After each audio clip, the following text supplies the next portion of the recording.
Pege drolor zambe zeparche, palden lame shabla solvade. Oma Guru Vajradhara Sumati Munishasan Uta Vardanya Shri Bhadra Varsa Manya Sarva Siddhi Hum Hum Oma Guru Vajradhara Sumati Munishasan Uta Vardanya Shri Bhadra Varsa Manya Sarva Siddhi Oma Guru Vajradhara Sumati Munishas Uta Vardanya Shri Bhadra Varsa Manya Sarva Siddhi Hum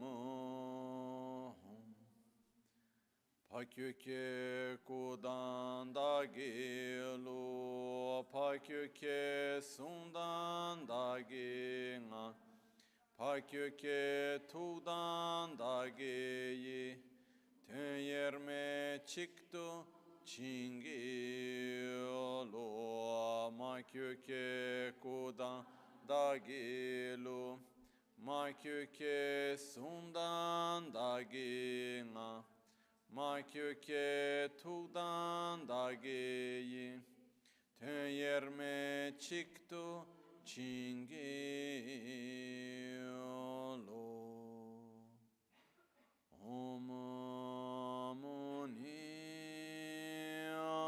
Muni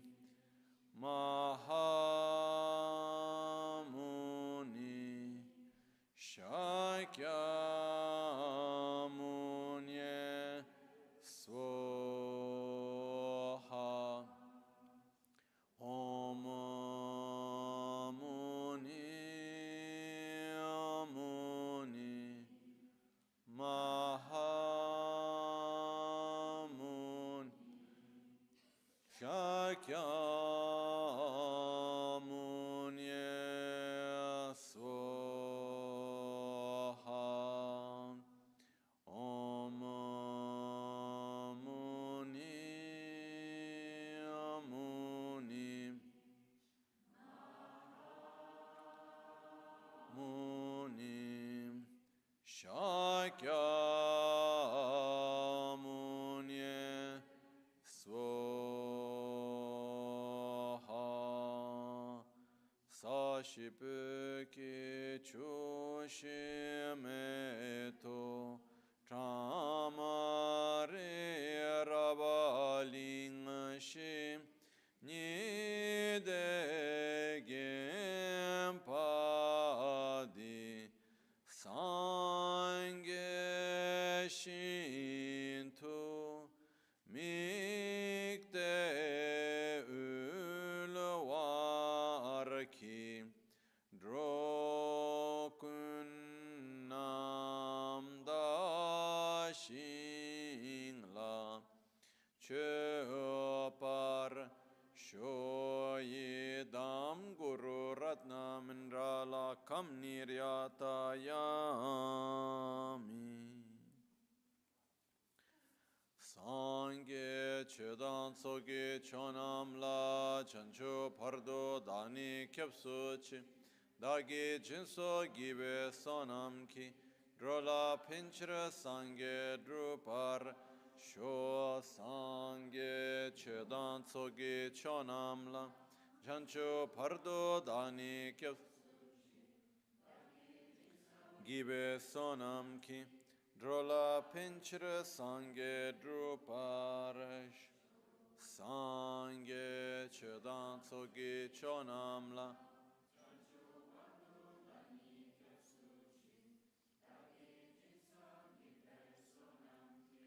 Drola Pinchra Sangye Druparasho. In the Buddha, Dharma, and Sangha, I take refuge until enlightenment. With the practice of generosity and the other perfections, may I obtain Buddhahood for the benefit of all sentient beings. In the Buddha, Dharma, and Sangha, I take refuge until enlightenment. through the practice of generosity and the other perfections, may I attain Buddhahood for the benefit of all sentient beings. Namo Alhaye Keda Ludan Jinke, Rubundan Mieke Namdan, Rubakunge Ranam Chitsampa, Tamje Kedu Dagi Cheten.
As we said this morning, the first level for a spiritual practitioner to face one's own death is to not have any regrets. So one is at peace with one's past and present. And the second level is not having any fear, and to not what's necessary to not be afraid of something is to know it well, because often we're afraid of what we don't know, and one imagines this unknown in 1,000 different ways. When we talk about death, to know it better, the process of death, what actually happens during the dying process. Let's remember that there are 2 points of view. The one who sees the dying person and the one who's actually dying. They're 2 completely different things. So we need to worry about the experience of dying, not the experience of seeing someone die, because there would be 2 separate fears, the fear of seeing someone die and the fear of dying. And when we deepen a little bit more how the dying process is, this helps us face both of these fears. So let's take a look.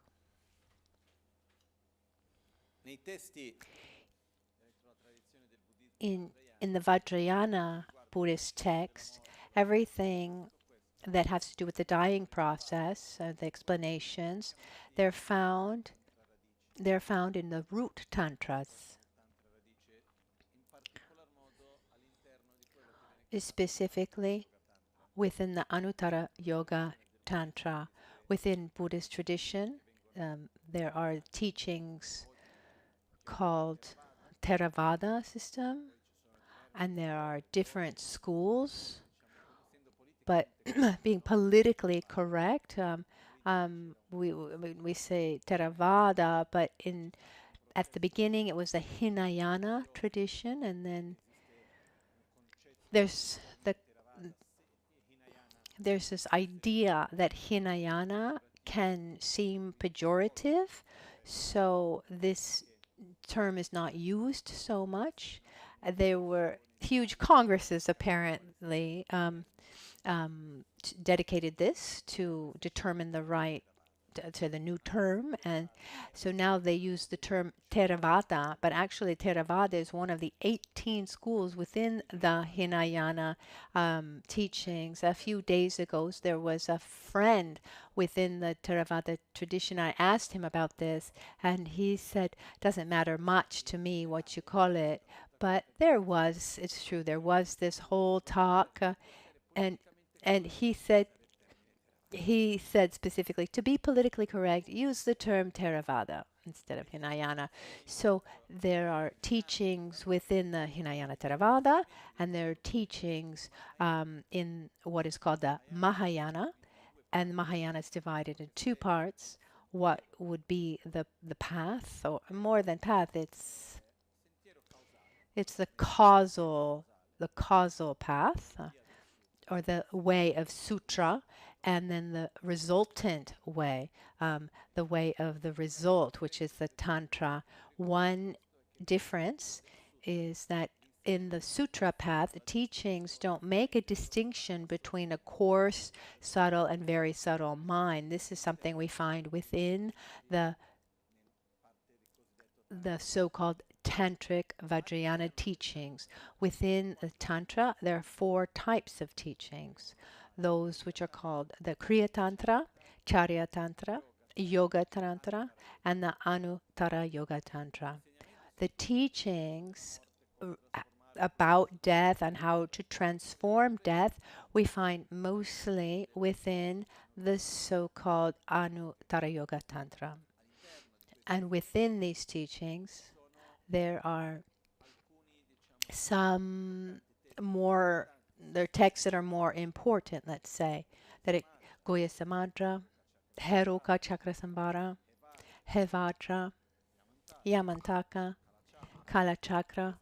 These are the most important among those the highest yoga tantras. And then when we read the root tantras and then the commentaries that come, then we see there we can find the details about the death process. So what we'll see now is a kind of is a summary, a practical summary that comes from these texts. So this is, let's say, the origin of where this is all explained. These are texts that they're very ancient texts that come from Buddha Shakyamuni. Just a side note, I touched on before, a few years ago, I was in Bangkok. I was a few days more in the monastery of Dharmakaya, this Theravada teaching, the friends of ours. And as I was there, there was a big conference that happened at the United Nations in Bangkok, and there were many Buddhists there. The Theravada monks, also Tibetan monks, and there were two archaeologists, and they were talking about the oldest manuscripts, the oldest manuscripts of Buddha. And apparently the oldest texts found, the oldest sutras of Buddhas that have been found, one of these archaeologists explained that often it's said that the original texts are the Hinayana Theravada texts, because the version of the Triptaka Mahayana was something that was created afterwards. But actually the oldest text of Buddhist sutras are the Mahayana. There's some sutras are common between both schools, but some are exclusively Mahayana. But for me, what are the oldest ones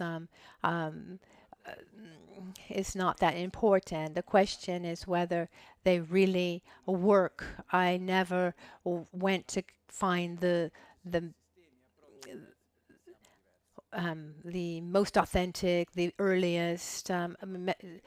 Thank goodness there are. I mean, it's true there are different texts because we are different. But this is not something that that I have invented or someone has invented. This comes from root tantras, and then they were commented and analyzed, researched by by those who, with a great level of understanding, a great level of practice and meditative practice and understanding. To see the dying progress, we need to first look at the subtle anatomy. So when we talk about the dying process, first of all, we need to understand how we're made up according to this view. So we have 3 bodies, 3 minds, and 3 levels of speech. Body, speech, and mind always go together. We should always remember this. Body, speech, and mind are inseparable, always together. On a coarse, gross level, subtle, and very subtle level. The coarse body is made up mostly of the 5 elements and the 3 humors. So we have phlegm, bile, and wind are the 3 humors, and the elements, of course, would be earth, water, fire, wind, and space. And of course, our coarse body are made up of organs, everything that we're able to see with our 5 senses. The coarse mind is the part of our mind, the gross mind is active, is the part of the mind that is manifest, that perceives the objects of 5 senses. And the 6th sense, which is the sense of the mind, our mind that remembers the past, that projects the future. It's the mind that is active and conscious. This is what is called the coarse or gross mind. And when we learn, when we study the primary mind and the 51 mental factors, we're talking about the coarse level mind. And our coarse speech is our communication on a material, physical level, where I can express my thoughts, my feelings, so that someone else can, to a certain degree, understand it. So we have what we call the word, or also when there's the spoken word and the written word. Speech is not just the sound that we emanate. And then on a subtle level, the subtle body is made up of channels. Channels are, we can compare them to meridians. The channels are just, we say that there are 3 main channels. There are 3 main channels and 72,000 secondary channels. We're going to count them now, which is quite easy actually.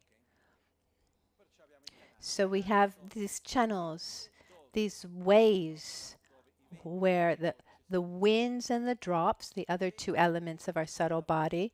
Wind, the word wind, so we have 5 primary winds and 5 secondary winds.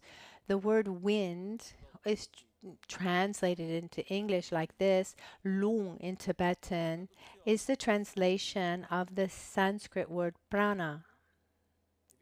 And since here in Italy we have other sources of information, so when we think of the word prana, we think of energy, but prana, like pranayama tells us, pranayama is connected to what? It's connected to with our breath.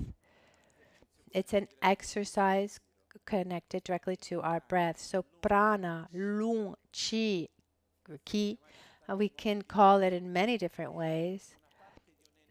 It's an an energy that flows throughout our body that is profoundly linked to our breath, but goes beyond the coarse breathing. I'm convinced, even though it's my own conclusion, that prana, wind, lung, has a strong correlation. Not only this, but there's a strong correlation with our nervous system and the impulses that are sent throughout the nervous system. The ancient texts talk about this wind. They say that a person thinks about wanting to raise one's hand. From that thought, a wind is sent that goes towards the hand, and the hand it raises up. And then we have descending winds, ascending winds. We have all permeating winds. We have the we have the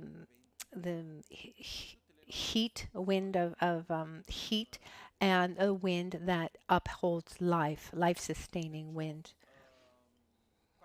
Those are the 5 primary winds. There are many details here, and we can look and see how these primary winds are. As I said, there's this descending wind, ascending. There's all permeating wind. Tursigilung. There's a wind like fire. Tumogilung.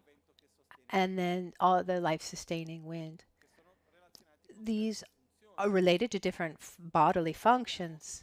And then we have the 5 secondary winds that are related to the five senses. The wind that is linked to sight, like to sight or hearing or smelling or tasting, touching, etc. And within Tibetan medicine, for example, there's a very detailed explanation of these winds and how they relate among themselves and what their function are, etc. These winds are very important regarding our general functioning. Those who have gotten close to medicine, to Tibetan Buddhism, to Tibetan medicine, maybe you've heard the expression, "Oh, I have a lot of wind," or he has a lot of bile. So, for example, too much thinking corresponds to too much lung, too much wind, because when I'm thinking, I'm directing these winds. I'm creating more movement. This is what we call prana, wind, lung, chi. Then there's another part of the subtle body, which is a little harder to understand, which is called the drops, tigle, bindu in Sanskrit. These drops, what's interesting is the subtle body. There is a physical component. It's said that the subtle body is physical, but on a level that can't be seen by the naked eye. For example, if we look at one's blood pressure, it exists, but you can't see it with a naked eye, or the flow of your body, of your blood, or our nervous system, and the various impulses, etc. They can be measured in certain ways, but they cannot be seen by the naked eye.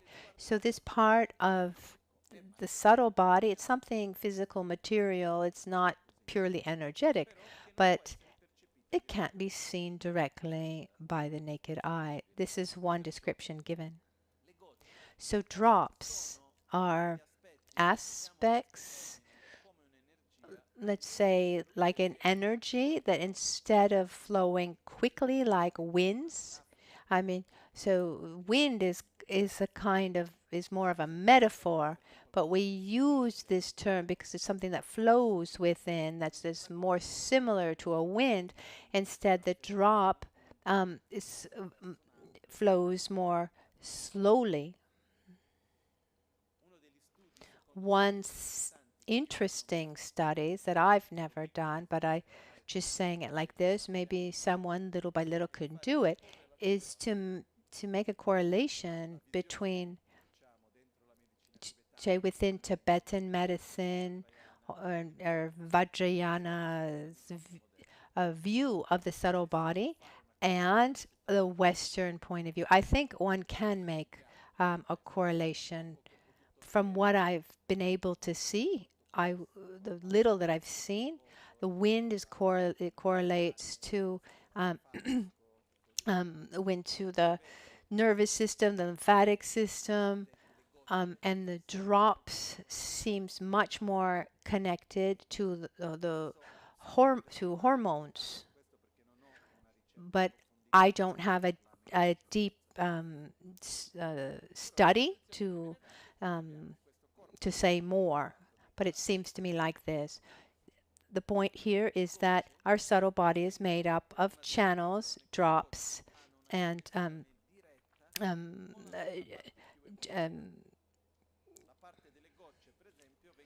so the drops are divided into two parts. Those that come from the father, from a masculine energy, and then those that come from a mother, a feminine energy.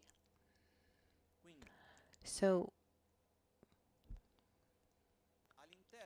within the body, these winds and these drops move within the channels. So we have a central channel.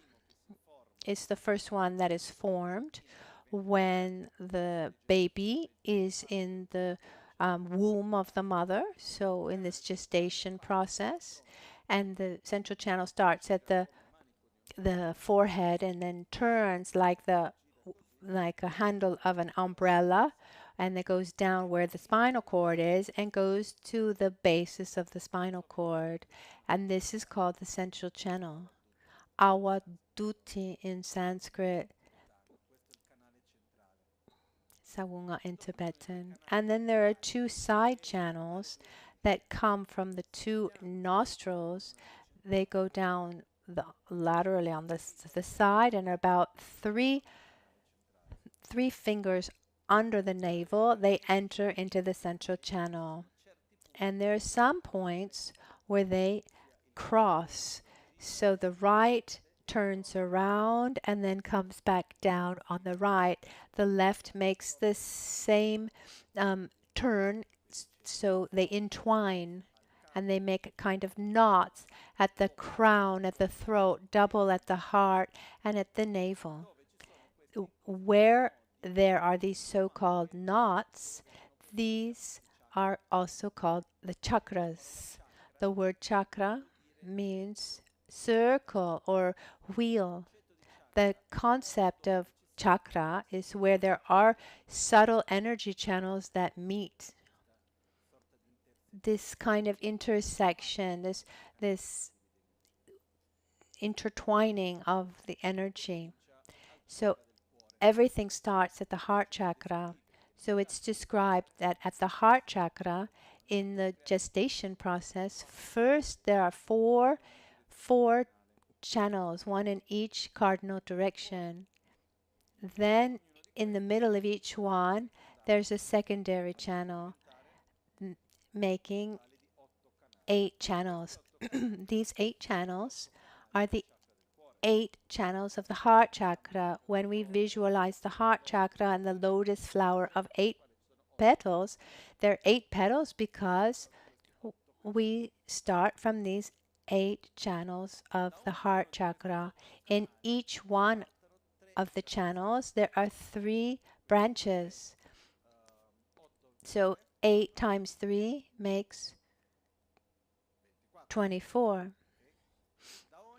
From each of the 24, other 3 come out. So 24 times 3 72. Come on, you can do it. You can do it. So there's 72. And from each of the 72, 1,000 micro channels come out, and 72 times 1,000, and that's not hard, 72,000. And here we have the 72,000 subtle channels. So from the central channel, 4 come out, and then from each of the 4, there are 3 that become, so there's another branch to become 8, and then there are 3 from those 8 become 24, and then another 3 become 72, and then from every one of the 72, a very small channel comes out to make 1,000 each one, 72,000 that permeates throughout our entire body. Within our body, there are points where the channels meet. There are many chakras throughout the body. The more in the Buddhist Vajrayana tradition, we have the chakra of the forehead, which is not used very much, but then there's the 32 chakras of the crown, the 16 of the throat, the 8 of the heart, the 64 of the navel, and at the secret chakra, at the basis of the central channel, there are another 32 channels. It's not that difficult. I've never studied Western anatomy. I think this is a lot easier. If we want to get into details, there are many details, of course, that we understand the function of these channels and why are they divided into 3. Because in one channel there's a prevalence of wind, one of bile, one of phlegm, bile, and wind, but that could become a lot more detailed. Let's just say now that we have a central channel, 2 side channels, and 72,000 channels that come out. At the center of the central channel, at the heart chakra, as we said, there are these so-called knots. And at the heart chakra, different from the others, there's a double knot above and below. And at the center of this double knot, it's said that there is the indestructible drop, which is the very first part that is generated when the body's generated, which comes from the union of the ovum and the sperm. And that's where the very subtle and the very subtle mind and the very subtle body is kept. Shikpetigle in Tibetan, indestructible, because it doesn't open until death. And at death, this indestructible drop opens. We'll get into more detail later.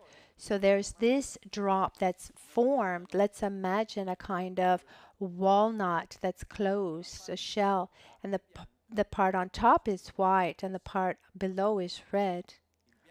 The white makes reference to the male energy of the father, and the red makes reference to the female energy of the mother.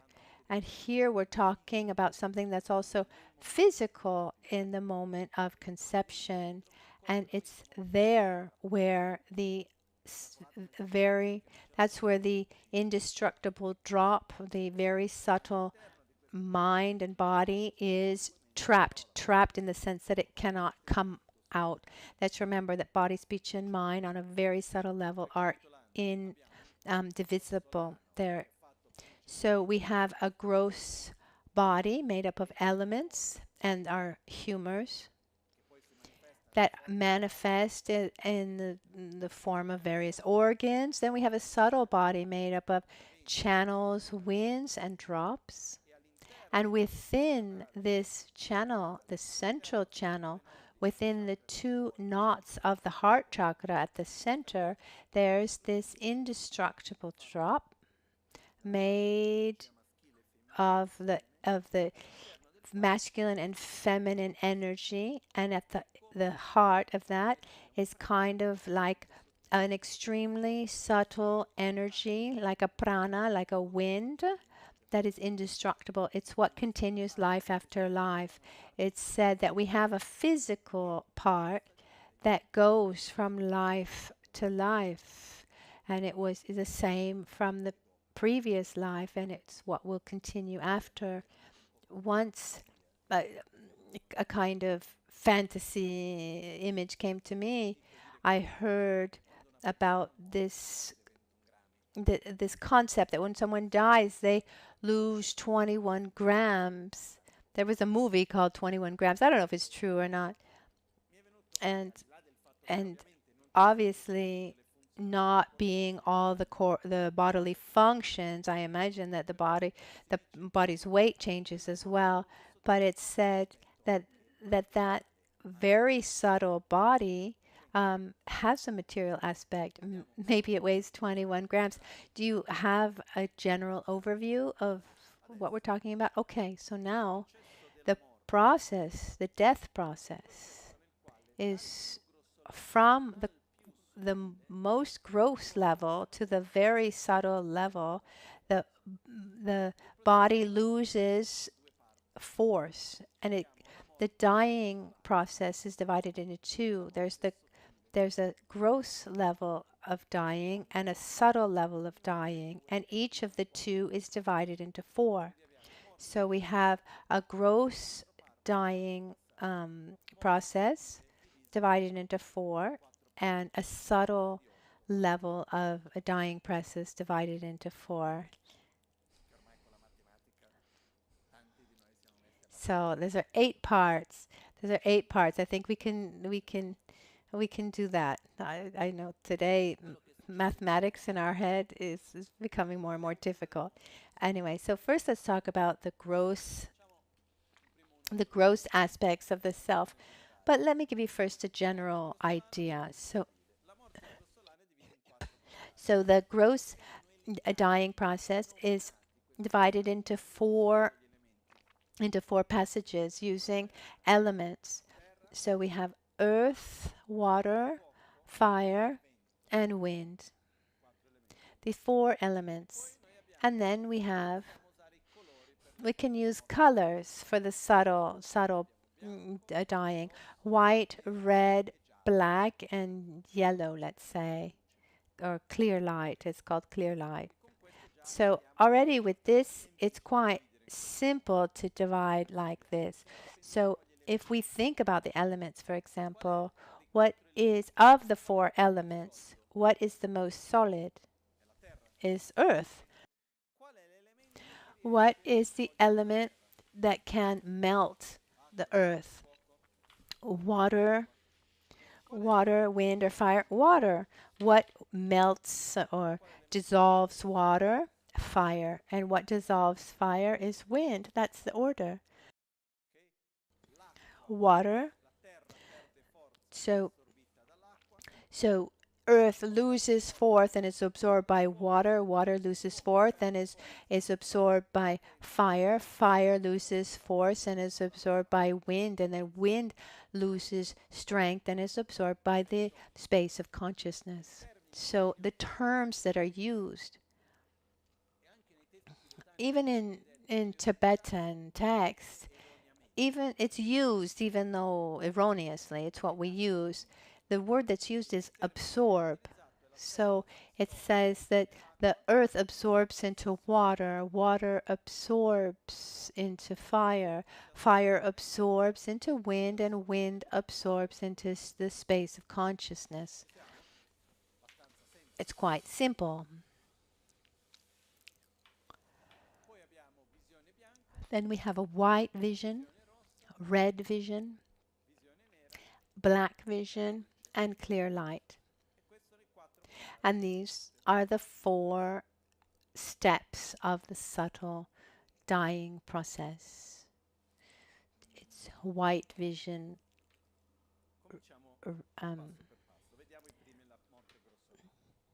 let's start from the coarse dying process that begins with the so-called absorption of earth into water. But this word absorption, even though it's used also in Tibetan, tim means absorption.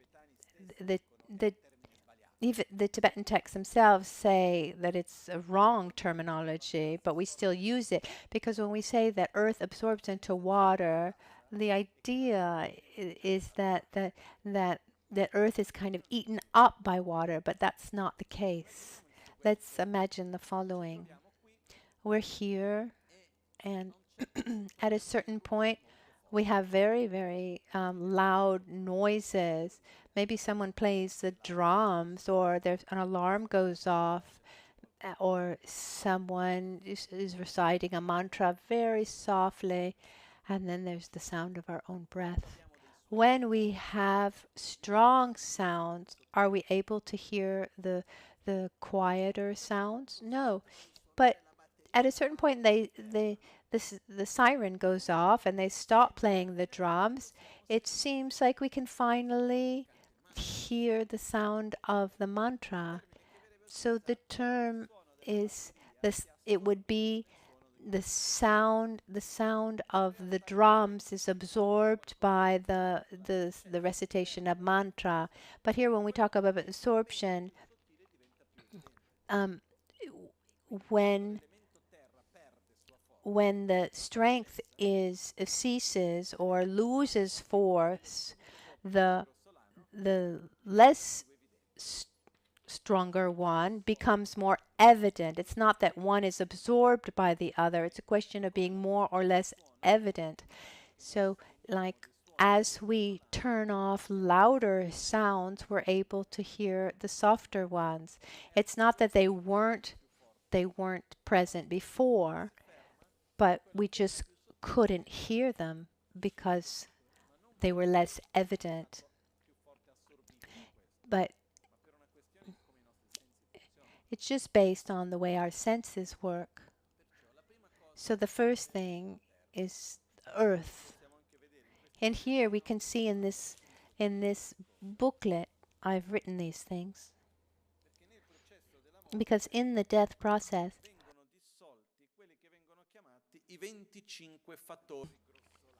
the 25 gross aspects of the self are dissolved. So our being is made up these 25 aspects, and as we die, we lose these 25 gross aspects. What are the 25? 5 aggregates, body and mind. We have form, our body. We have sensation, feeling, discernment, compositional factors, our personality, let's say, and our consciousness, the mind that perceives our senses. Then we have the 4 elements, earth, water, fire, and wind. And then we have the 6 sensory powers. We have the eye sense power, ear sense power, nose sense power, tongue sense power, body sense power, mind sense power or faculty, let's say, the 6 sensory faculties. Then we have the 5 inner and outer objects, inner form, inner sound, inner smell, inner taste, inner touch. The 5 inner and outer sense objects. And then the 5 wisdoms of the basis that will require more explanation. Here, these make up our mind on a coarse level. So the 5 wisdoms of the basis are extremely important. So we have the mirror-like wisdom, wisdom of equality, the wisdom of discernment, and the all-realizing wisdom, and the wisdom of Dharmadhatu. First of all, they're called wisdoms of the basis because there's a fundamental concept that we can find in many teachings, is that we have basis, path, basis, path, and result. The basis is the state as it is, the present resource that can be transformed. The transformed basis is the result, and the transformation itself is the path. If I take a piece of paper to do something, the piece of paper is a basis, and that I can use. If I take paper and paint, let's say, the the the final painting is the result, and the actual painting is the result, is the path. So these 5 on their base, they're called bases because once perfectly developed, they're the 5 wisdoms of a Buddha. And they're also the same wisdoms of the Buddha. The order can be a little bit different, but here let's follow this same order. The mirror-like wisdom, for example, this is from the family of Buddha Vairochana. The mirror-like wisdom makes reference to our ability, as of now, to observe and perceive phenomena that appear to our senses. Our mind has this characteristic that is able to perceive more than one thing at the same time, like a mirror. It doesn't matter if the mirror is small, it can reflect many, many things. A clean mirror means having more clarity. Having a dirty mirror is less clarity. So having a perfectly developed mirror-like wisdom is being able to perceive everything. I heard once that every second our brain receives 2 billion pieces of information, but we're aware of small fraction. We're just not aware of all the rest. Instead, if we have a perfectly developed mirror-like wisdom, all 2 billion pieces of information that we receive, we would be able to recognize, usually connected to time, space, and everything connected to us. For example, are we receiving information related to our heartbeat? Yes. If you concentrate well, can you feel your own heartbeat? Yes.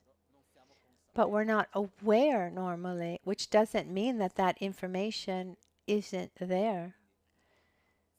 So wisdom, mirror-like wisdom, it means that we're able to perceive and be aware of all the objects of our senses at the same time. Wisdom of equality means that we can put them in the same category. If I see what's on this table, I can say, okay, on that tray there are tantric implements. They're different, but they're all tantric implements, and so I make a category that unites them. I look at you and I say, you're all human beings. There's he who is taller, he who is shorter. You all have different traits, but you're all human beings. You're all sentient beings. You're all permanent. You all lack intrinsic existence. We can make up common traits.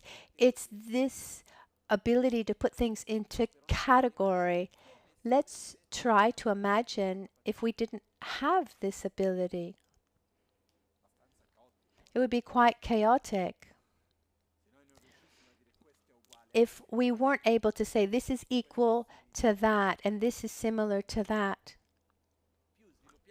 The more we develop this ability, this wisdom of equality, then we can see the similarities. I can see different people have the total awareness of the differences, but I can say they're all sentient beings, they're all human beings, that each one suffers, that each one wants to be happy, avoid suffering, is empty of inherent existence. What about this wisdom of discernment? The wisdom of discernment is our ability to see specific characteristics of each thing. To say, yes, you're all human beings, but here there are taller people, shorter people, etc., etc. I can make all the distinctions and can see that we see the specific traits. That would be the wisdom of discernment. Then the all-realizing wisdom is our ability to make decisions. It's the mind that says, I want this, I want that, I'm going to do this, I'm going to do that. It's a wisdom, the all-realizing wisdom, the all-realizing wisdom that is not really developed is a wisdom that doesn't realize much. It's full of doubts. It's full of worry, uncertainty. Should I do this? Should I do that? So there is no uncertainty in a perfect all-realizing wisdom. And the fifth one, the wisdom of Dharma Dhatu, it's the nature of the mind, actually. This space of phenomenon has to do, it's not a characteristic of the mind, but is the mind itself as being, it's free from both qualities and mental defilements. In other words, the wisdom of the Dharma Dhatu, of the basis, is our mind with all the mental defilements, so the ignorance and anger, etc. And the wisdom of the Dharma Dhatu of the result is the mind free of all these mental defilements. Because they're not part of the actual nature of the mind. Like a sky and the clouds, even if a sky is full of clouds, the clouds don't make up the sky. So we have 25 gross aspects, and when we die, these 25 aspects dissolve, and one aspect, so these are the 25 gross aspects of self that we lose when we die. In the first step, the earth dissolves into water. You see here that dissolves is in italics because we say dissolves, but it's not a real dissolution. So, I mean, a term was chosen, and a better one was never found. So this is what we have. Let me just read quickly what we have here. So, the death process, and here I have to say this before beginning. Have you ever heard when someone dies for 3 days, you can't touch his body? For me, sorry if I say it like this, it's a little bit, it's really it's a metropolitan legend. Actually, one shouldn't disturb. Let's say someone who's dying naturally, who is not influenced by a strong sickness, because depending on the sickness, the elements are unbalanced. But the dying process it's said that the beginning of the gross death process to the end of the very settled death process lasts about 3 days. So to not touch, to not touch a dying person who is meditating on the death process is a valid point. But that's the minority of the minority. But when the death process begins, it's important to know that when it begins, it's possible to reverse the process. Sometimes it begins and then someone can be reanimated, someone can take medicine. In many ways it's possible to go backwards. But to understand the death process well, it's extremely similar to falling asleep, and the order is exactly the same. Let's start from the same point, from the very point. The first point is earth dissolves into water.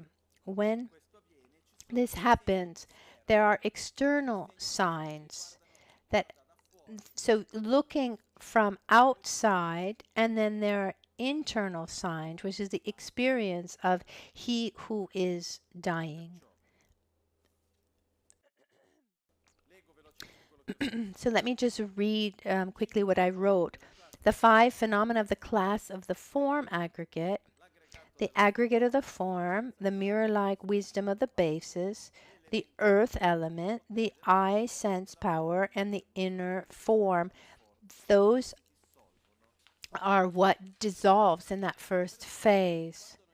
For example, when we fall asleep, in that first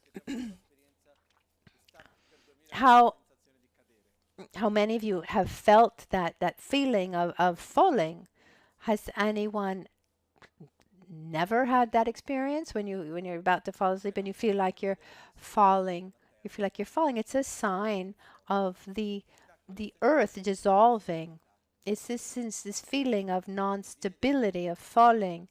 It says that when someone starts the death process, very often it can happen that one can have this feeling of falling, of non-stability. There was someone who was close to someone else, and in the first couple days, that person wanted to sit up. He wanted to sit up. He didn't want to lie down because he felt like he was falling. He really was reaching out for stability. It's when we kind of fall asleep and we wake up, it's the feeling is falling. This is a sign of the dissolution of the earth element. And when we fall asleep, of our 5 senses, which is the one that loses strength for the first, is our sight. One can't keep one's eyes open, and it's the same thing happens in the death process. The first of the 5 senses that loses strength is sight. So one loses contact with the world around through sight. So the aggregate of form dissolves, and as a result, there's the thinning of the arms and the legs, weakness and lack of energy. If I'm holding this in my hand and I start falling asleep, can I hold it like that? No. The first thing that happens is that one loses energy, strength. If you're standing, I don't know if you've ever I don't know if you've ever fallen asleep sitting up, and it's happened to me a couple of times. It's quite embarrassing. One is there and starts falling. The arms lose strength. This is part of the weakening of the earth element and the aggregate of form. The mirror-like wisdom, we start to have a blurred and unclear vision when we're about to fall asleep. Has it ever happened that you've fallen asleep while you're trying to reason something? What happens at a certain point? eyes start closing. Yes, I'm listening to you. I'm listening. I'm following. I'm following. At the end, it becomes kind of foggy, and then you don't understand anything. For example, for example, um, a very, very short time, it happened that I fell asleep at the wheel, and I remember it was here. Thank goodness I was almost stopped with the car, and it lasted 2 seconds, maybe even less. Feeling was that it lasted very little, and I remember saying I shouldn't fall asleep. I can't fall asleep. I can't fall asleep. And at a certain point, one lets oneself go. This is this dissolution of the earth, and it's the dissolution of the mirror-like wisdom. We lose clarity of where we are, what I see, what I don't see, what's around me. We lose that vision. It's like we let go of contact with the outside world. The earth element dissolves, the body thins and the limb and weakens, and the limbs become loose, and one has a feeling of falling or sinking. The eye sense power loses strength, and one can't open or close one's eyes. The same thing happens when we fall asleep. And the inner form is a loss of one's body's luster and loss of physical strength. The body's luster, it's difficult to explain, but it's perceivable. Someone who has a lot of vital energy, one is quite bright and emanates some light, but one is quite sick, or one begins the death process, one's body's luster starts to lose brightness. It's a sign of the signs of beginning the death process, or difficult to move. The body becomes weaker. The eyes, it's hard to keep them open. The clarity of what's happening around is lost. At the same time, there's this feeling of falling, of sinking, and one starts to lose one's body's luster and physical strength. And the same thing happens when we fall asleep. And the inner signs is the mirror-like vision. That makes reference. What is a mirage, first of all?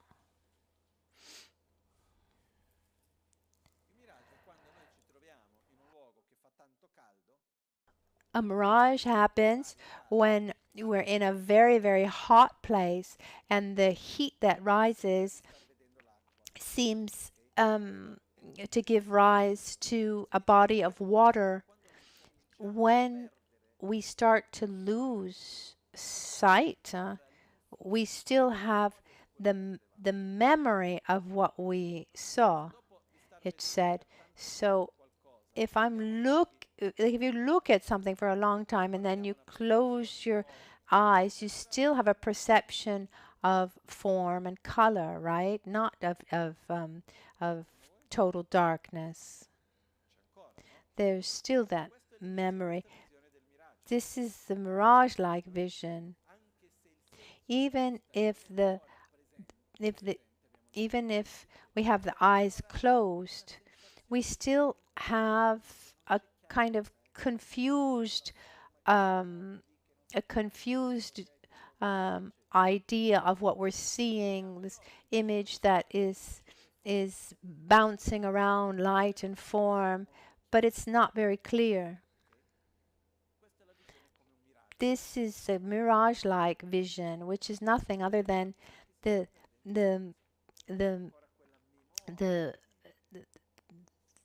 eye sense, the eyesight that's losing strength.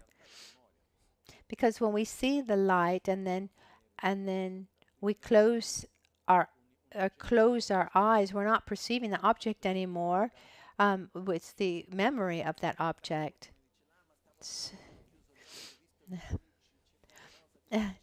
um, Sometimes people say, Lama, I was meditating and I closed my eyes and I just saw the flickering of lights and is it something special's happening?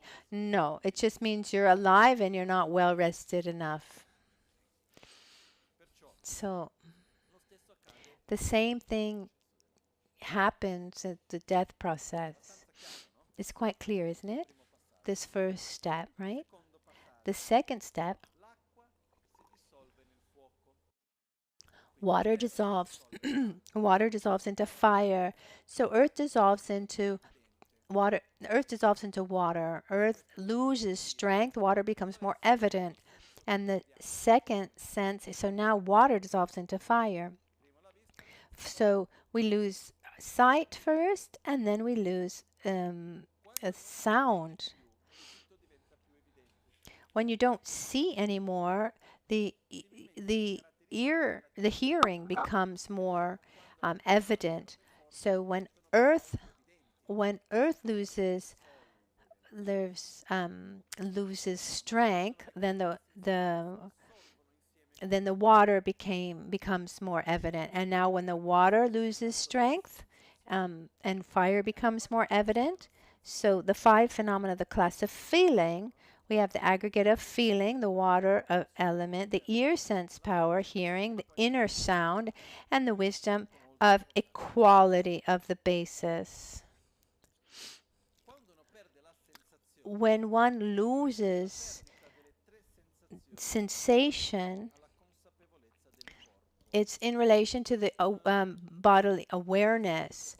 I've heard, for example, people who have a strong pain, and they say, at least when I fall asleep, it passes. I don't know if you've ever had something physical, a physical malaise, and then you fall asleep. Finally, that passes. Then you wake up with the pain, maybe. But in that falling asleep, where that sensation that goes away.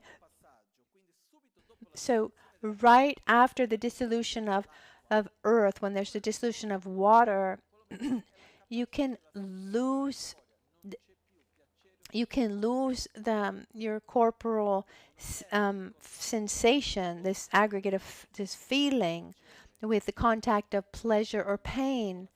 You lose contact with physical feeling of pleasure or pain, which is wonderful. Because this means that when I see someone in the death process, just after it's begun, actually, there's a moment, we'll see it where the breath becomes unstable, and one worry that we have, we don't want that person to be suffering. In the death process, it's said that in that second step, that feeling of physical suffering or pleasurable feeling, one loses it. It becomes neutral. To understand it, just look at yourself when you fall asleep. So the aggregate of feeling loses strength. We lose the three feelings, the 3 perceptions of pleasure, pain, and neutrality. It starts to weaken. One doesn't feel what's happening in the body anymore. The water element dissolves, and this brings like so the water, the drying up of internal fluids such as saliva, perspiration, urine, and blood. So the body starts to dry up. It's when the water element that starts to lose strength. And I think this happens a little bit when we fall asleep too. Anyway, together with this, in these external signs, we have the loss of the ear sense faculty, hearing, this inability to hear external and internal sounds. As the water dissolves, the ear sense faculty dissolves, and the sounds are farther and farther away. And it's that sensation that we have if we fall asleep while we're listening to someone talking. I'm listening to you, and then it's farther and farther away until poof. I think we've all experienced this. I saw Giovanni come out. Giovanni, come here.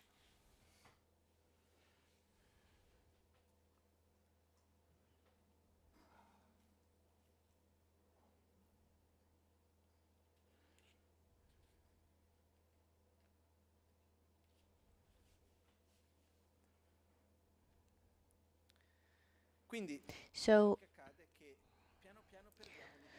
little by little we lose this hearing faculty, and at the same time we lose this inner sound. I mean, our body has inner sound. Little by little they're lost. In other words, something important that happens in the death process is our 5 senses are turned off.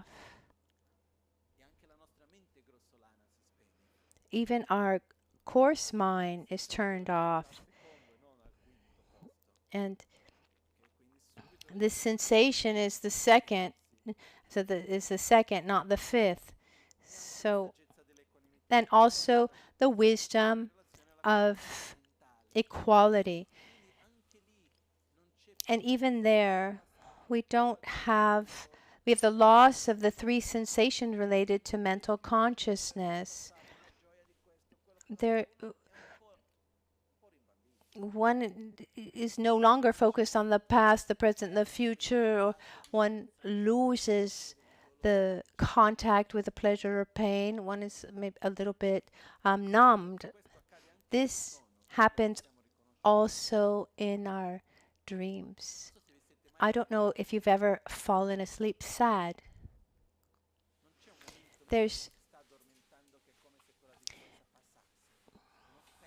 One lets go for a minute of that sadness, just lets go of that feeling. That's connected with this dissolution of the sensation.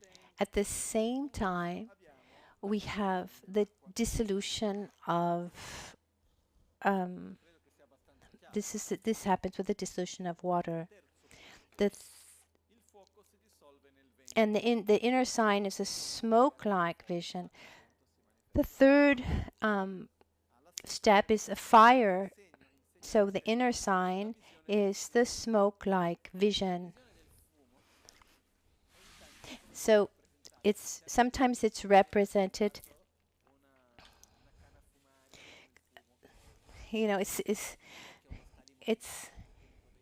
It's not that you see a little house with a chimney. The inner sign of the smoke is a kind of fog. There were the image that came up, and at a certain point, then they slow, and it becomes very foggy. The inner sensation is, and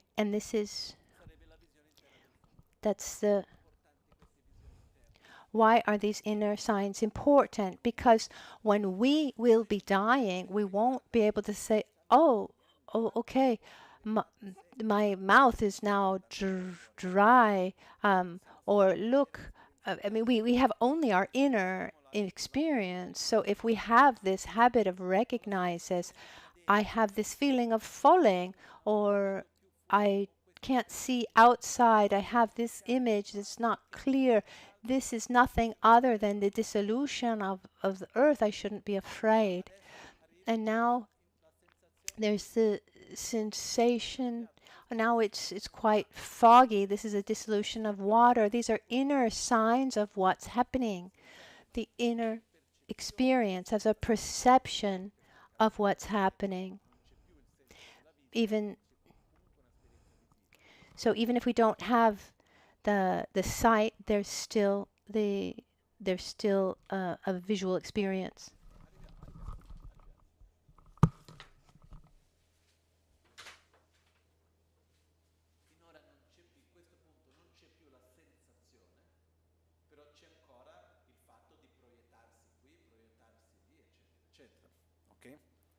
Il prossimo punto, quando il fuoco, prego. It's not equanimity, but equality. Sorry, I think the wisdom of equality and not equanimity, I think. Gnamni yeshe.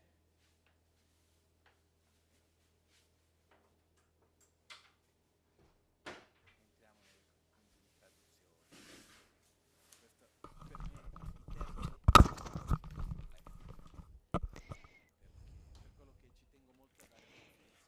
I like to give, there's a question of, it's not equality, it's equality, not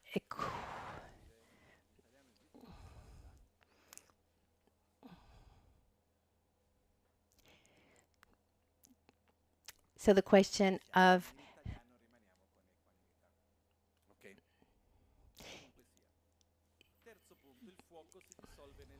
so the wisdom of equality is translated as equanimity, but it's equality.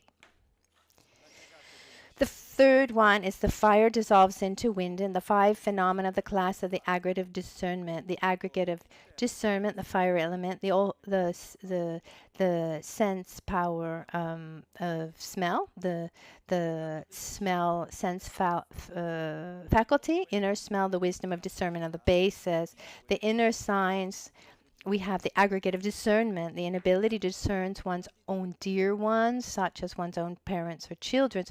We lose the ability to say this is this and that is that. And actually, even our own parents or children, this mental ability to have clarity of where I am, what's happening, to distinguish among things.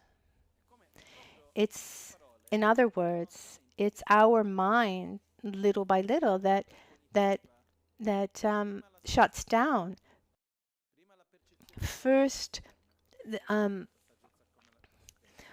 outside view of things, the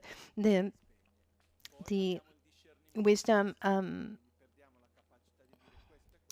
the mirror-like vision, and then the wisdom of equality, and now the wisdom of discernment. Then the fire element loses strength, that we lose body heat and digestive power from the limbs towards the heart. The body starts becoming cold, so the hands, the limbs, one loses one's digestive power. This is all part of the loss of fire element. What I said before, it's important to understand that according to different sicknesses and also according to the treatments that one receives, these processes can actually change. If there's a natural process to lose lose a fire element, but I'm give a treatment that increases the fire, the process can change. This is the a dying process, a natural dying process of let's say, a healthy or a natural dying process. There are certain sicknesses that change the order, which doesn't. This means that we can't apply this to every case. It's generalized. So we have the loss of body heat and digestive power, and also the olfactory sense faculty, the inhaling weakens and exhaling becomes heavy and long with laborsome, difficult breath. So, so when the breath, those who've seen it, you'll never forget where there's this breath from outside is hard to watch because there's this inhale that is shorter and the exhale is longer, or sometimes it's stronger, sometimes it's weaker. It's not constant or equal. That's a sign of this dissolution. The one loses one's inner smell, so the inability to smell pleasant or unpleasant smells.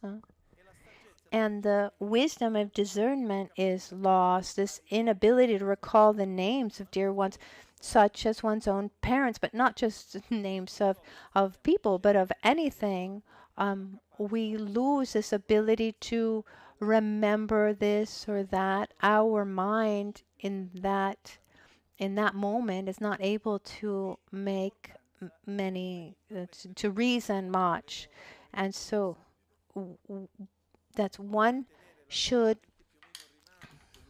one should have a very strong strong thought, because at the beginning, and we can hold on to that one, because once the death process actually begins, it becomes harder and harder to hold on, because all the practices to prepare oneself for death, I mean, one should start them before the death process comes, because as soon as the death process starts, we lose our ability to, oh no, it's not like this, or no, it's like that, or you don't have this ability to change your mind, or to deepen a thought. It's like when we fall asleep. When we fall asleep with a strong thought, it influences our dreams, doesn't it? But when we're half asleep, are we able to change our mind? Say no, not this, that? No, it's the same thing in the death process. So we lose this wisdom of discernment. When the fire dissolves, of course, the body heat is lost, and we lose also in the digestive power. The breathing becomes, it's not hard to breathe, but it's not harmonious anymore. The inhale and the exhale are not balanced. And the person that's happening to doesn't have this feeling of it being positive or negative. And that last thought that one had before this started it remains. It's not a deepening of a thought, but it's like a kind of, that one thought just keeps flowing. And the inner sign is a firefly-like vision. It's not that there are these cute little insects that pop up. What happens for the inner sign? We close our eyes, and there's this mirror. First there was the mirror-like vision that calms down, that becomes like a great fog, and then that fog extinguishes and we go towards the darkness, but there are points of light that appear, like so just dots of light that pop up here and there, as if they were like little fireflies. This is called the firefly-like vision.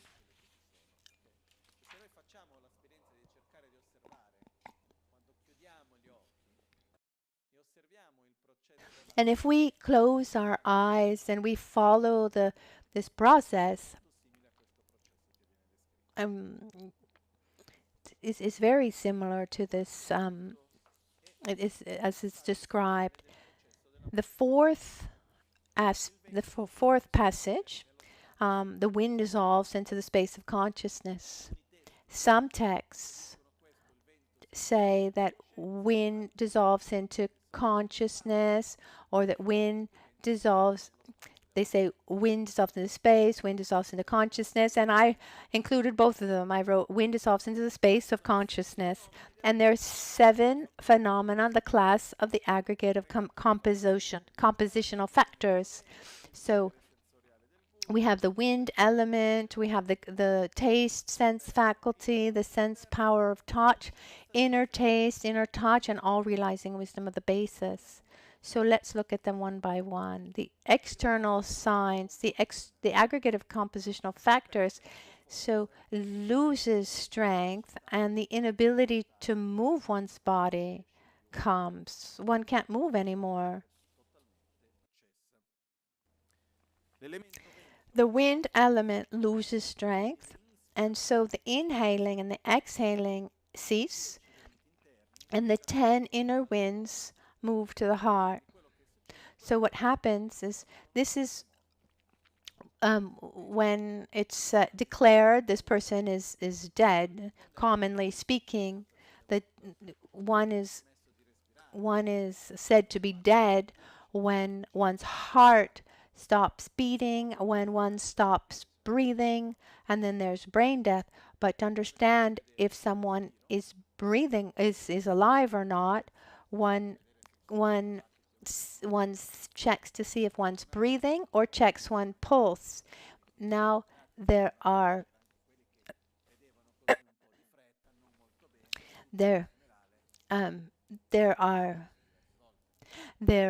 luckily today there are other ways to determine if, whether someone is dead or not. Because unfortunately, if someone was in a hurry, they would just right away, start the funeral, and then maybe the person wasn't dead. So if they're waiting 3 days, they said it's better to wait 3 days.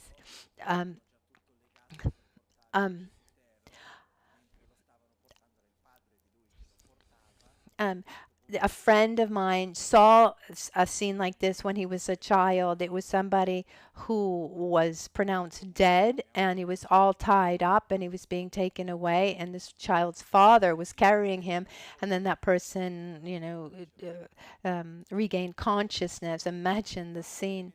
So anyway, when the wind element loses strength, one can't breathe anymore.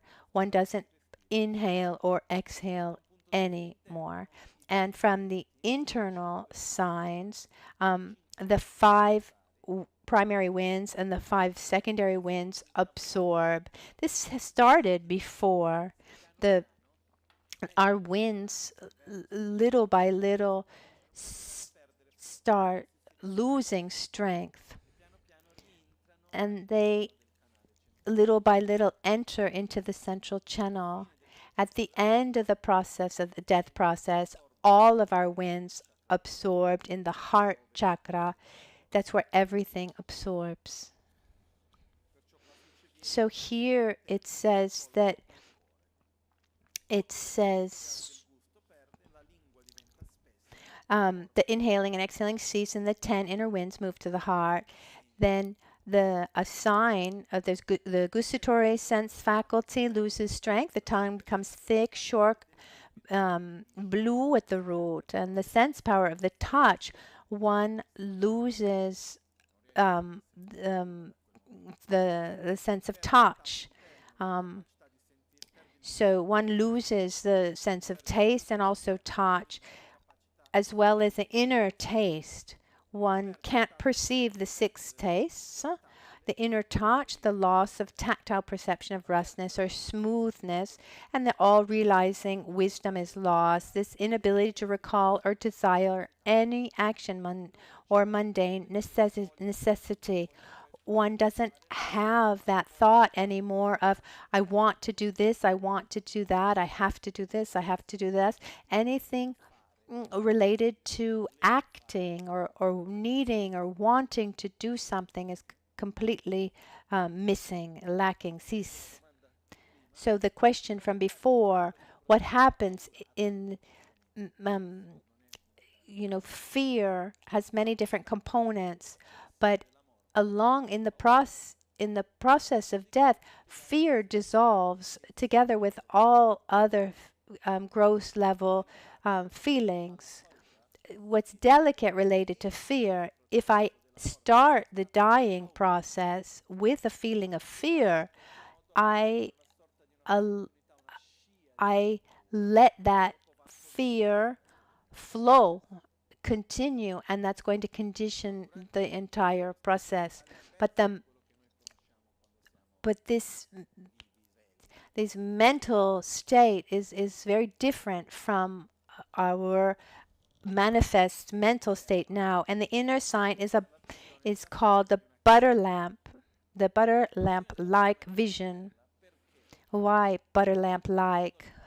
Let's just recap the four phases. First, we see everything and we close our eyes. There's this mirage-like vision, non-clear, unclear vision. Then there's the smoke-like vision, kind of fog. And then the firefly-like vision comes. There's darkness with these dots of light, and the last is like a little flame, a little butter lamp that's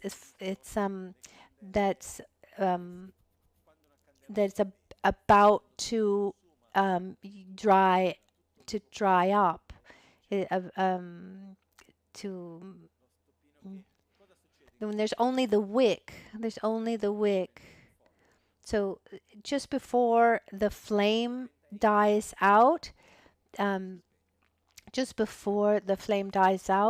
flame increases and then becomes unstable, and then there's no more.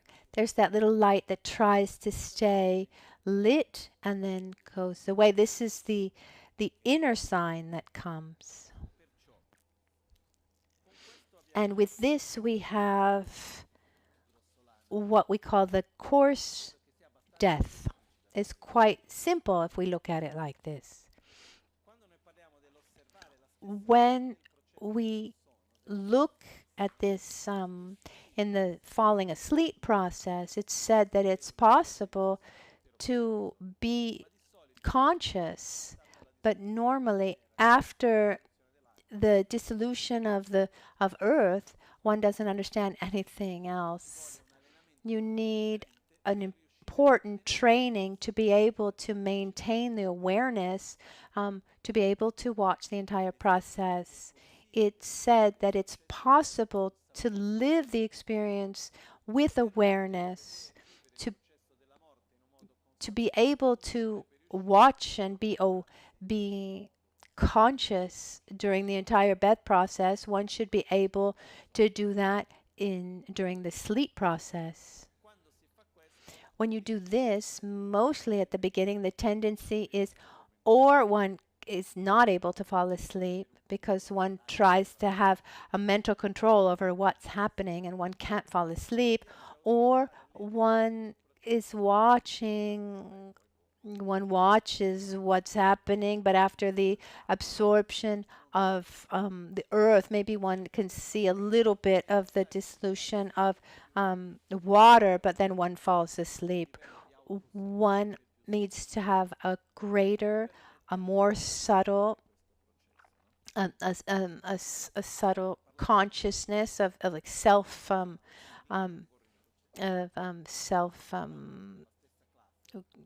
watching oneself. Once I was talking to a friend at the monastery, and between one debate and another, we started talking about dreams and talking about this in a very naive way. He said, it's not normal. It's not normal to be aware of one's dream. And he said, for me, since I remember, it was always normal to say, I'm I'm falling asleep. I'm falling asleep. I'm asleep. I'm dreaming. I'm waking up. I'm awake. And he said, it's not normal to do like that. I said, no, it's what we would like to be like that. But you can see that he had very, very strong imprints. And then for him, it was absolutely spontaneous. But one objective to be able to prepare ourselves and to recognize it during our death, we need to be able to recognize it during our sleep process, which means we need to go to sleep at the right time, not eat heavy things, not to have strong emotional stimuli.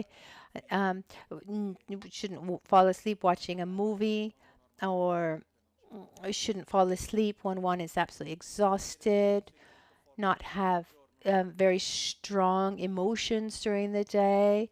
These are all things that are necessary to be able to have this level of awareness, but to train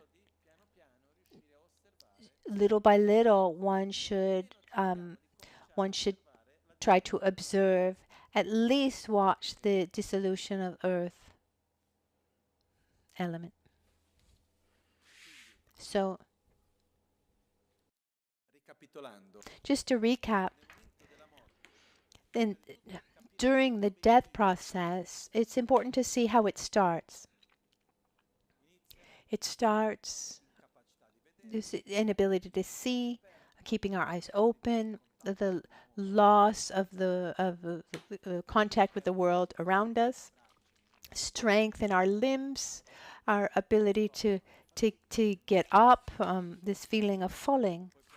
Then little by little, what happens is the earth absorbs into water, water into fire, and the body starts to dry up. One loses one's hearing, ability to feel, this ability of sensation, and little by little the body starts losing the ability.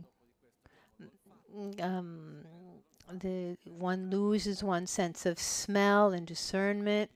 A breath becomes unstable.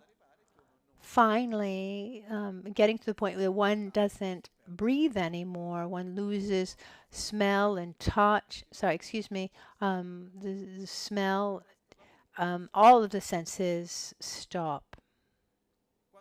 So when we get to the dissolution of wind, at that moment, the coarse mind is gone. It's not. There are no longer any thoughts or judgments or projections, sensations. There's no more discernment. There's no mind that judges. That is all that part completely ceases. And with this, we conclude what is called the coarse level, coarse death. So earth dissolves into water, water into fire, fire into wind, and wind into the space of consciousness. We lose our eyesight, then our hearing, then our sense of taste, and then smell, and then touch.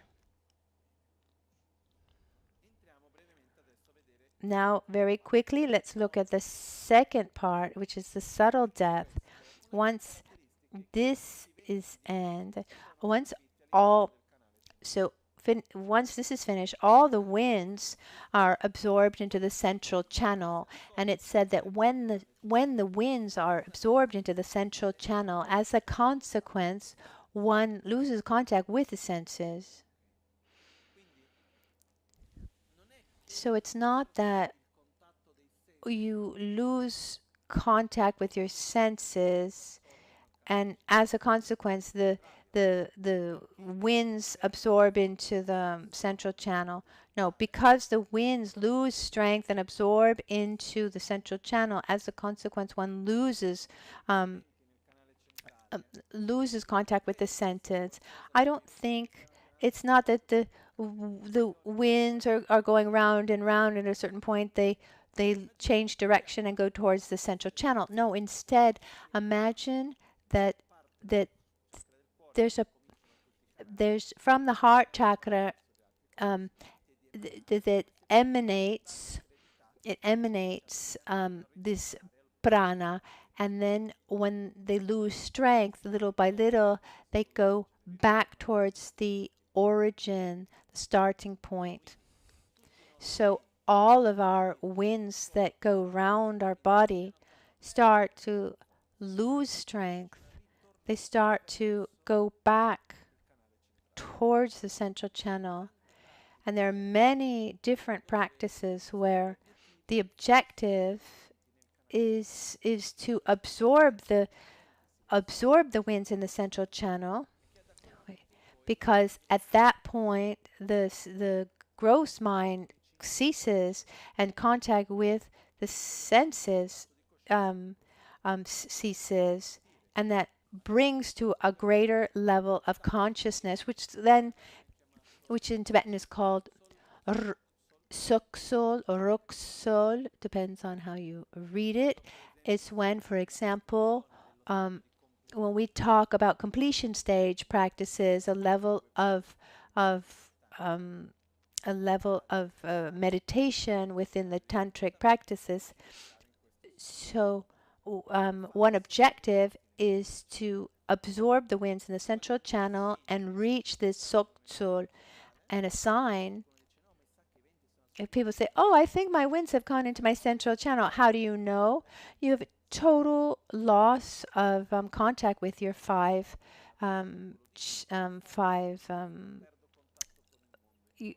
senses. It's an inner experience, and there's no contact whatsoever with the external world. And when we fall asleep, we lose sight of the external world. It's the same thing. It's said that there are other moments in our lifetime that on a physical, natural level, this happens. So one is when we fall asleep, or the strongest is the moment of actual death. And then there's also when we fall asleep, or when one faints, this happens, or when one has an orgasm, a very, very short time. And there's a description. It said also that during a sneeze, makes me smile. This, I don't know if you've ever realized, but during a sneeze, there's a micro instant of where everything ceases. If you've had this experience, this because it's said that in that instant there's a micro absorption of the winds. I don't know.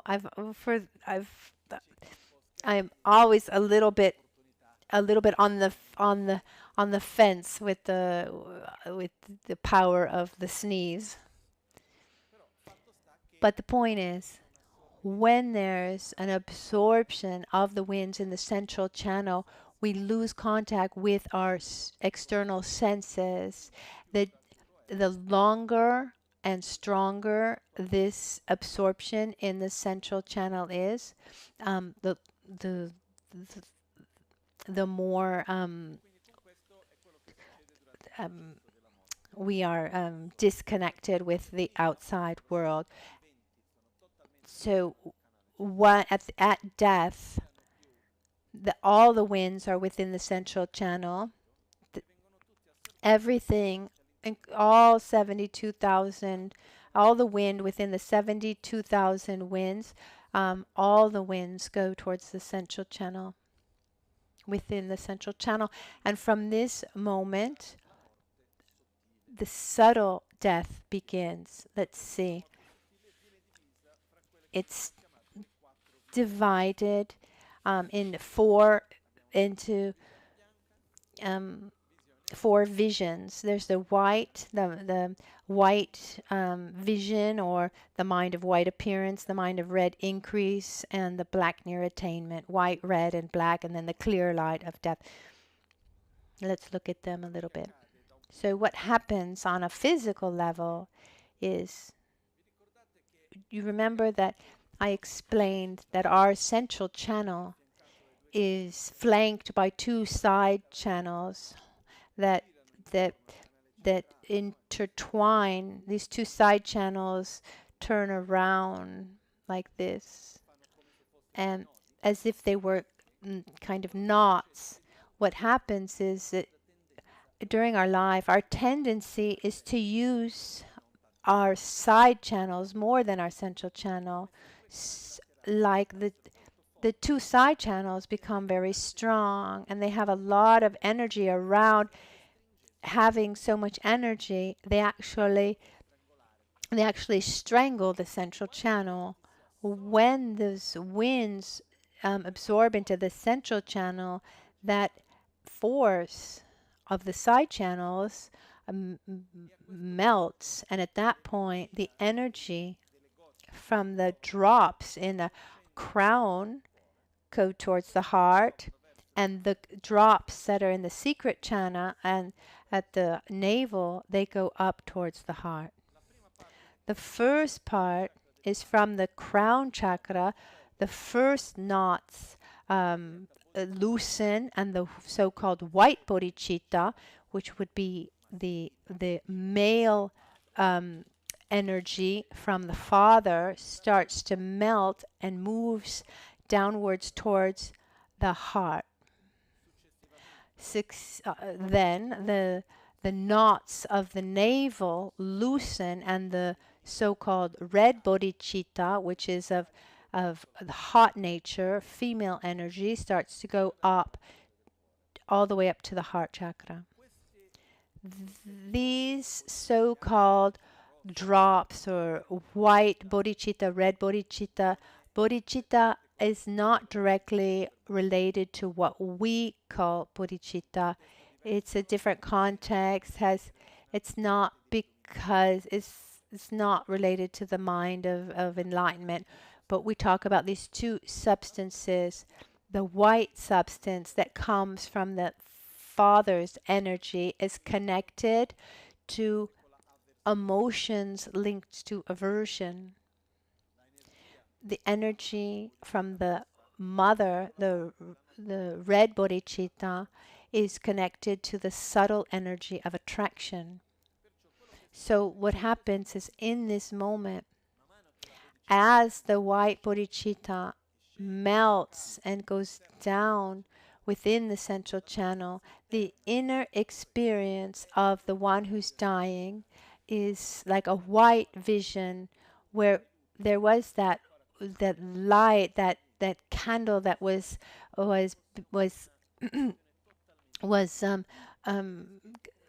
blowing out.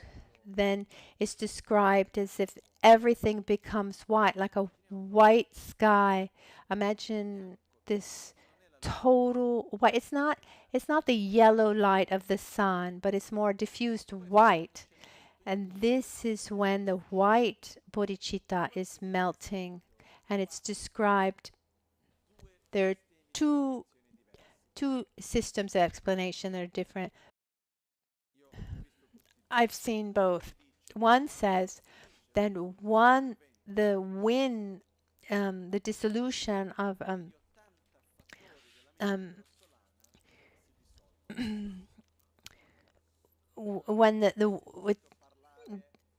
when the white bodhicitta completely melts, there's a dissolution of the 80 natural mental states or conceptions. Have you ever heard someone say that they were near death and they saw their life flash between their eyes?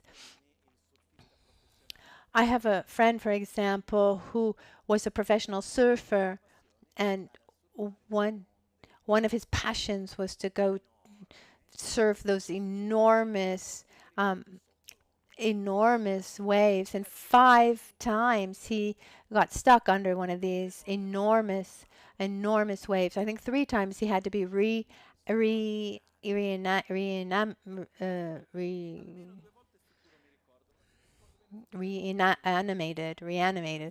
like 5 minutes under the wave. And he says he saw his life flash before his eyes like a film. He saw everything pass before his eyes. It's said that when one, this would be, he was basically at the end of the dissolution of wind, getting into the white vision. At that moment, it's like the remainders of memories of what one has seen, and one sees one after the other. Like it's when something is about to be blown out, then it comes back up and remanifests. So this is a sign that one is completely letting go. But one might think, oh, how is that possible? Life is so long. This boy, for example, it didn't last 5 minutes. I mean, there were, in those 5 minutes, he understood what was going on, and then he didn't anymore, and then all these things happened, and then he saw all these flashes of his life, these memories behind him, and then he was being reanimated. But let's remember that time is completely relative. I don't know if you've ever had an experience where there are just a few seconds on the clock, but the inner sensation, the feeling is that it was much, much longer. Twice I've had a similar experience, and that I like to share, because from my own direct experience, I see it as being very real. Once I was in India with a group of people, and there was nothing spiritual or special.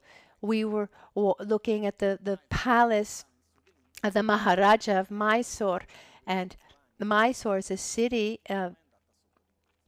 Mysore is a city that during the 200 years of English colonialism is the city that never was under the crown.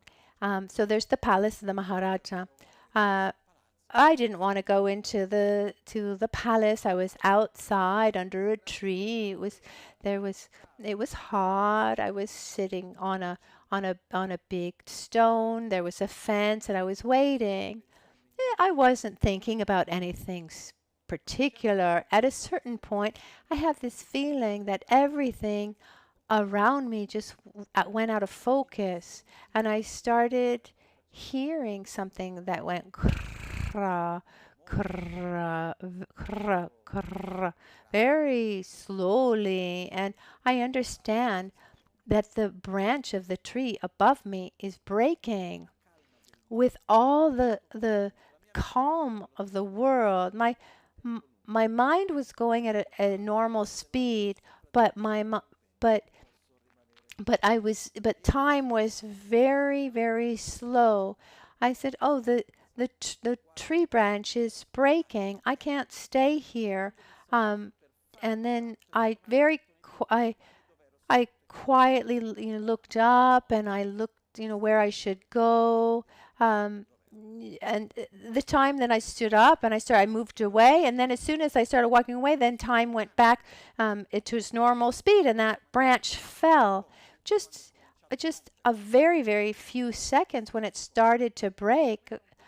For me, it felt like a very long time. I was able to see it calmly. And another time, something similar happened here in Albagnano.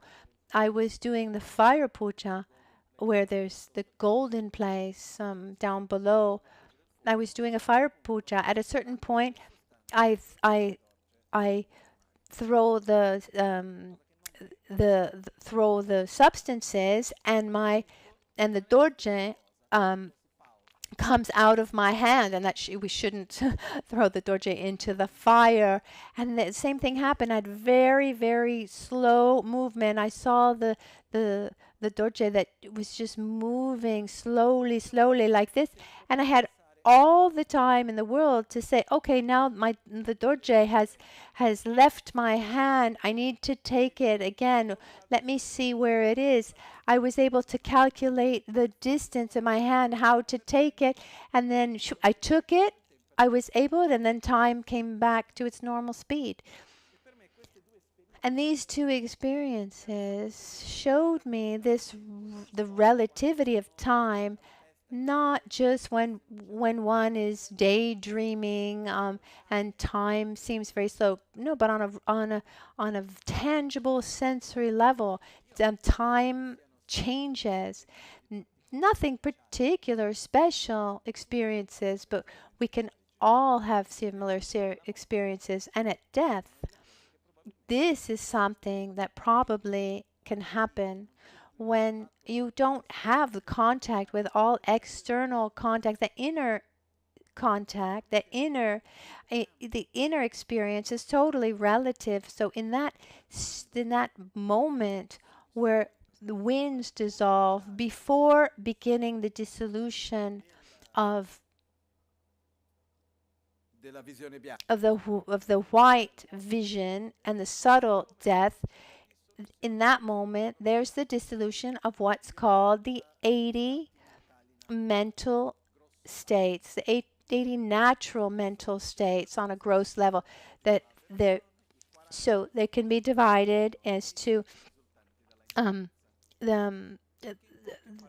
33 resulting from aversion, 40 resulting from attraction, and 7 from ignorance. These are just the memories of things that we've lived, because our memories, our experience, are divided into 3: is attraction, aversion, and indifference. So this is the moment where this memory of what we've lived comes to us.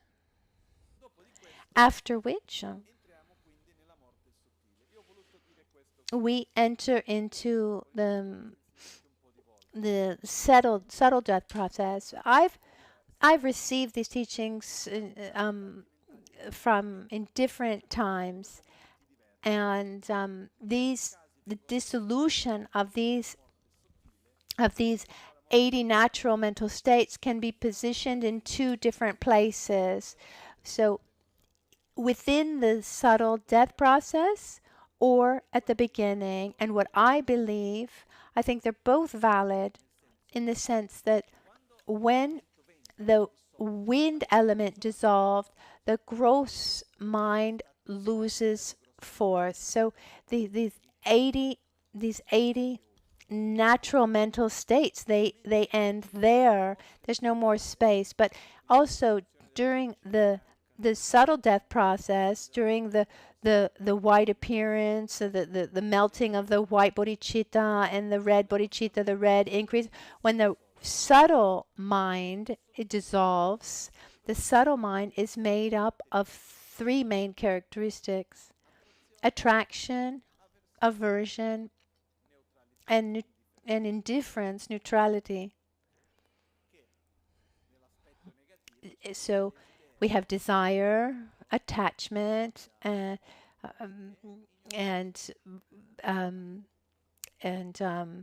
anger, hatred, and ignorance, obtuseness. So we have aversion, attraction, and neutrality, indifference. So all of our emotions can be summarized by those 3. And during the dissolution of our and during this dissolution, we lose this capacity, this ability to feel aversion, this emotional side of feeling aversion is melted. And it's said that our emotions related to aversion, it's like they show up for a moment in that, and we can these memories flash in front of us, not the memories but the emotions themselves. So it's as if those emotions that one has lived and still has cultivated and still has, they flash in front of one's eyes. So after the white bodhicitta melts to our heart, then the red bodhicitta goes up from the navel to the heart, and once again we there's the flashing of the emotions related to attraction. As they dissolve, they lose strength.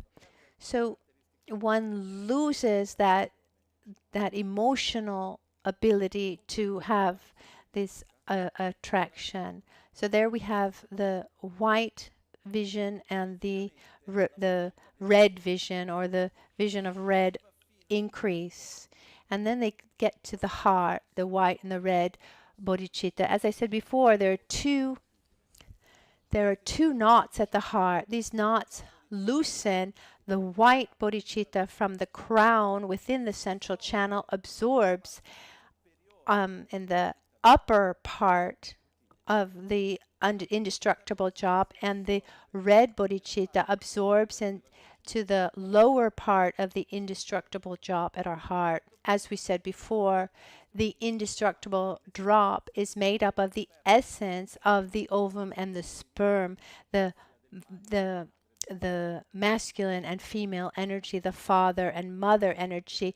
And it said everything starts from there and everything goes back there. So that moment of conception where everything begins and little by little it expands, and that moment of death is the opposite, the inverted process of the birth process. It would be, so it's more correct to say that death process is the inverted process of the birth process, even though the other could be true too. So when the white drop absorbs in the upper part and the red bodhicitta absorbs in the lower part, the indestructible drop opens and turns upside down. It turns around. So the white goes to the bottom and the red goes to the top. That's called the black near attainment, the black view. It's called black near attainment. Total darkness.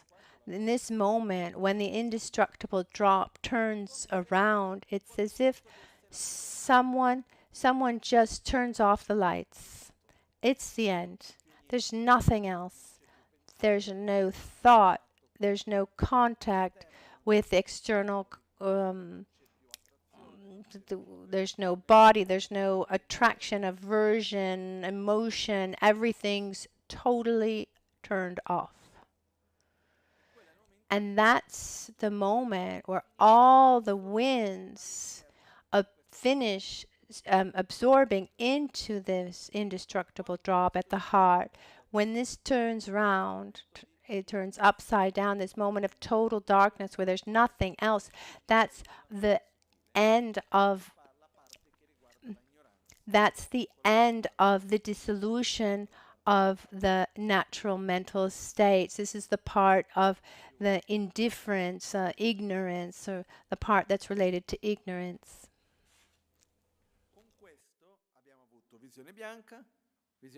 So we had the white vision, the red near attainment. Sorry, the white the white appearance, the red increase, and the black near attainment. And then the white, at this point, the white bodhicitta continues to go below, and the red bodhicitta continues up. And a sign for those watching from outside, a liquid can come out either from one's nose or from the intimate parts of the body.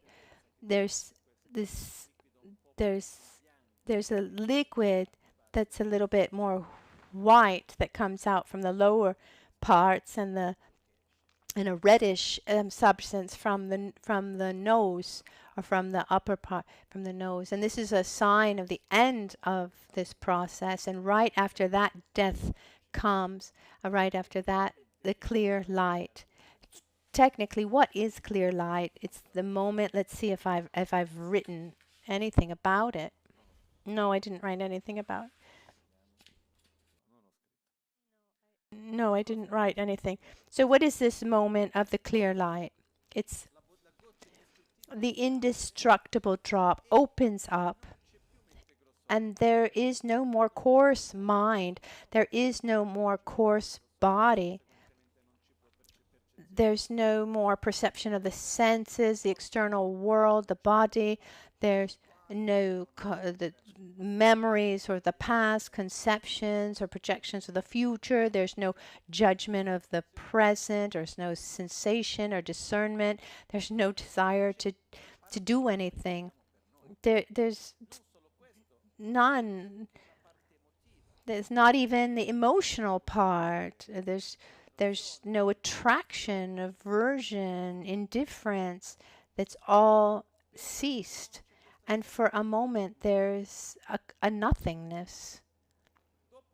After this nothingness, the very subtle mind becomes self-evident. It's described as being after a total dark night without the moon, without stars, without any light, little by little, the first rays of the sun start to appear. This is when the very subtle mind starts to become self-evident. When what is on a coarse level is ceases, and what becomes more subtle manifests. So the very subtle starts to become self-evident. This is when the very subtle body and mind becomes self-evident, and this is called clear light. There is no more coarse body and mind or subtle body and mind. It's called clear light because one reason is because the inner experience is a very bright, luminous experience, bright, strong light. It's also called clear light because this term refers also to this feeling, to this idea of auto, of self-perception, from this state of not perceiving anything, and instead the light represents perception, the seeing, and at that moment the only thing that exists, the only object of perception is one's own self-perception of oneself, very subtle body and mind. This is called the mother clear light, something that all beings at death experience. Normally it happens very, very quickly. The objective of many meditators is to be able to hold on to this moment and unite this mother clear light, this natural process of death, with the meditation that one has prepared all life, which is the child clear light. So the union of mother clear light and child clear light is this state of love, compassion, and bliss with the mother clear light. So during the death process, if at the dissolution of earth I'm able to induce a state of love and bliss, realizing the ultimate nature of everything, this love and compassion together with bliss and wisdom, if I'm able to induce that state and stay in that state as the elements dissolve all the way up to the clear light, this is what's called the meditation on the moment of death. In Tibetan, there's this expression tun, which just means meditation session, and there's some people who at death they stay in this state. How do you know if someone is in a similar state or not? There's no more breathing. there's no more heartbeat. One's dead, but it at the around the chest is quite tepid, and the body's luster doesn't dim. This happened. This happened to a master who taught here also in Albagnano, Geshe Tupten Trinle. He gave teachings of Lamrim and Mahamudra. Geshe Tupten Trinle, he lived in Switzerland. And when he was sick, he chose to go to a hospital in Bern. And then at a certain point, he died. But in the death process, his disciples who were around him, they said to the doctors, in our tradition, for a practitioner like him, it would be important to not touch his body until he's actually concluded his process. They said, okay, well, they asked how long he could stay there. They said, said once he starts decomposing, when the body starts smelling or rigid, then we need to move him. They said it was a private hospital, and so they kept the room. You can stay there. After a day, 2 days, 3 days, I was there. There was a fragrance in the room. Beautiful energy. All the doctors would all come to see. Every day they would come. And his body wasn't decomposing at all. 15 days he stayed in this state. Until one day, there was a specific day, and there were practices to do to ask, say, okay, it's difficult for us to keep your body here. Please conclude your meditation, and that was done. So the request was given. Okay, it's a little bit difficult to manage the situation. If you can conclude, and so this special request was made, and so it was. So to say that it's someone who has left his body and enters this state of meditation, someone close to us, and it was seen by all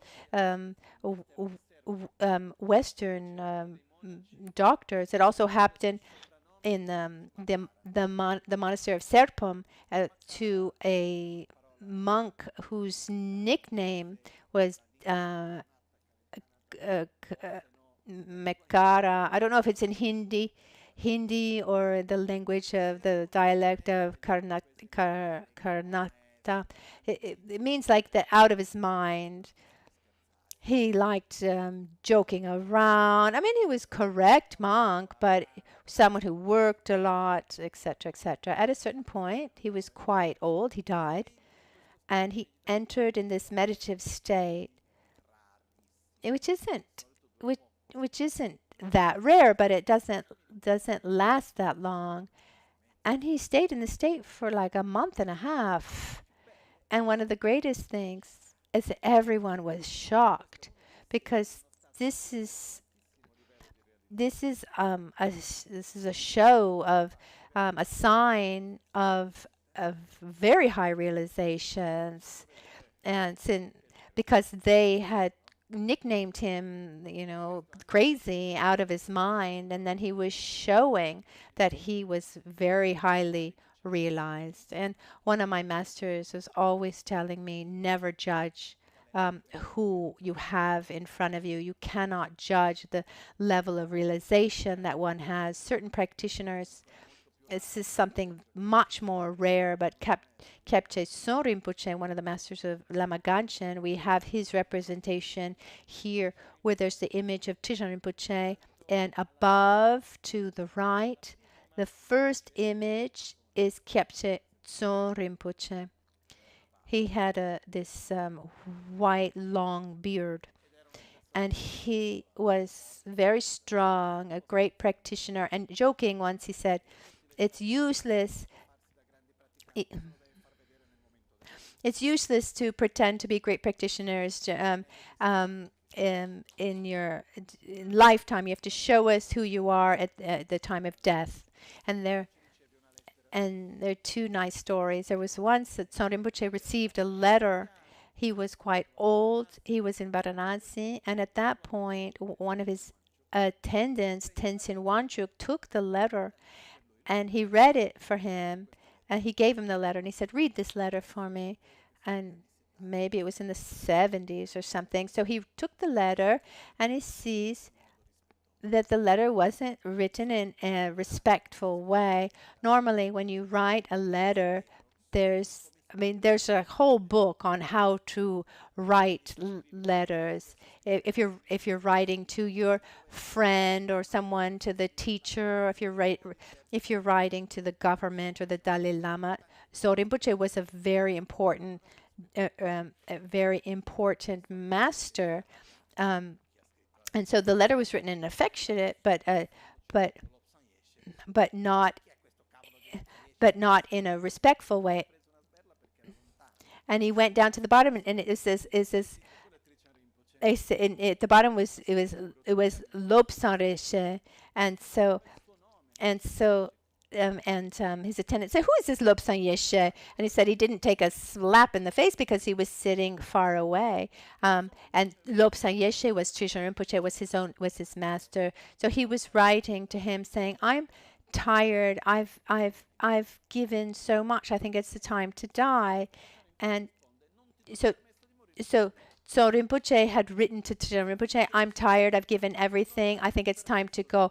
And Trijang Rinpoche said, "As long as you do not have the right to die before me." And about a year or two later, Trijang Rinpoche passed away in 1981, and Son Rinpoche one day went to pay homage to the stupa of Trijang Rinpoche. He came back. He took a recording, and he recorded a kind of will where he gave all the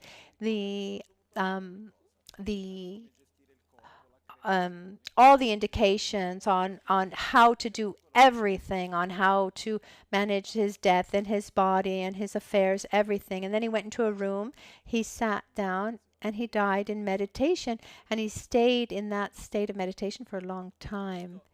This is, what he said, that you should do, and he was able to do it. These are examples of people who are close to us who manage that. So it showed a tremendous ability, being able to recognize and induce the death process.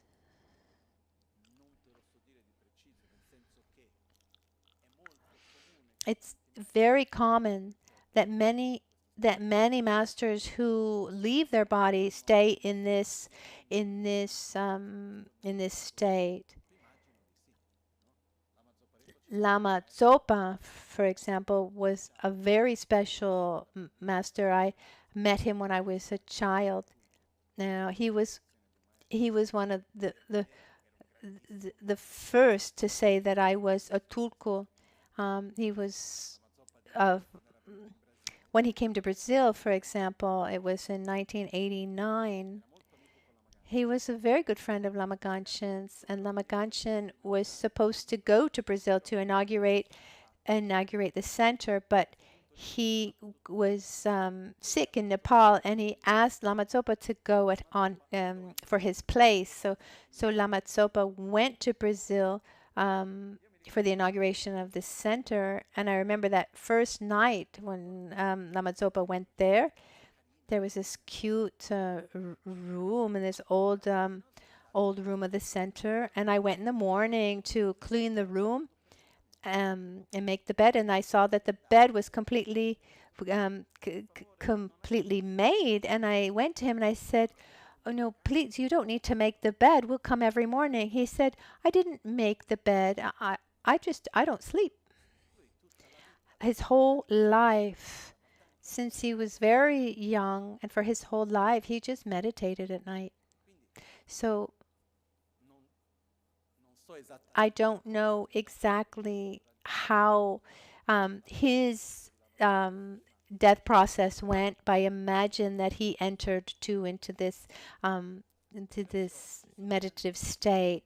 There are many, many examples, beautiful examples in recent times of masters who have entered into this state and showed clearly this ability, this possibility. Just to connect a little bit with what happens during the death process.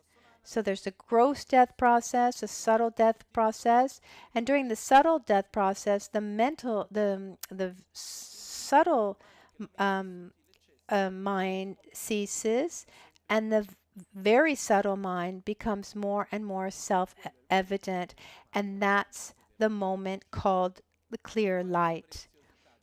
What's the preciousness of this moment?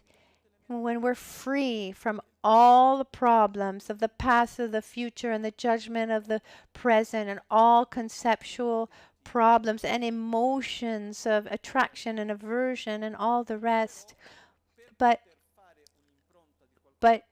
to make a strong imprint, the last thought that we have before dying is essential, because as the gross mind loses strength, the direction that the subtle mind takes is directed by the gross mind, and the direction that the very subtle mind takes is directed by the last thought of the subtle mind.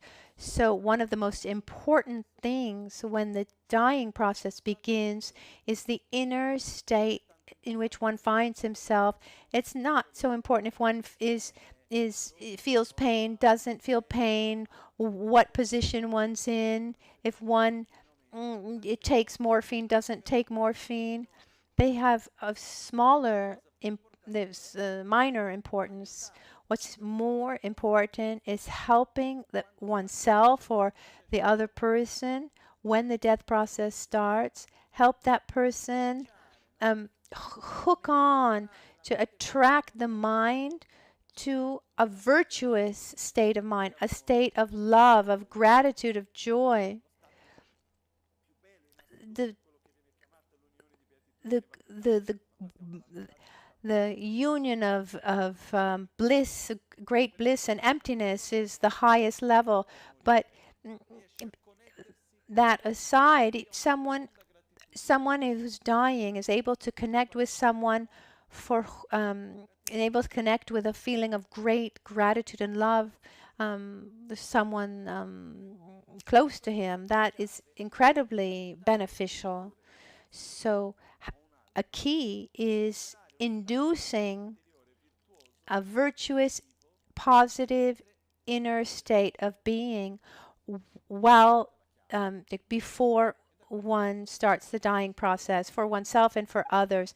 That's why there are visualizations, recitations to reach that objective. Tomorrow we'll talk about these techniques, POA, and we'll look at some details, and then we'll see what happens after death, the so-called bardo. I don't want to get too much in detail into the bardo and rebirth, because we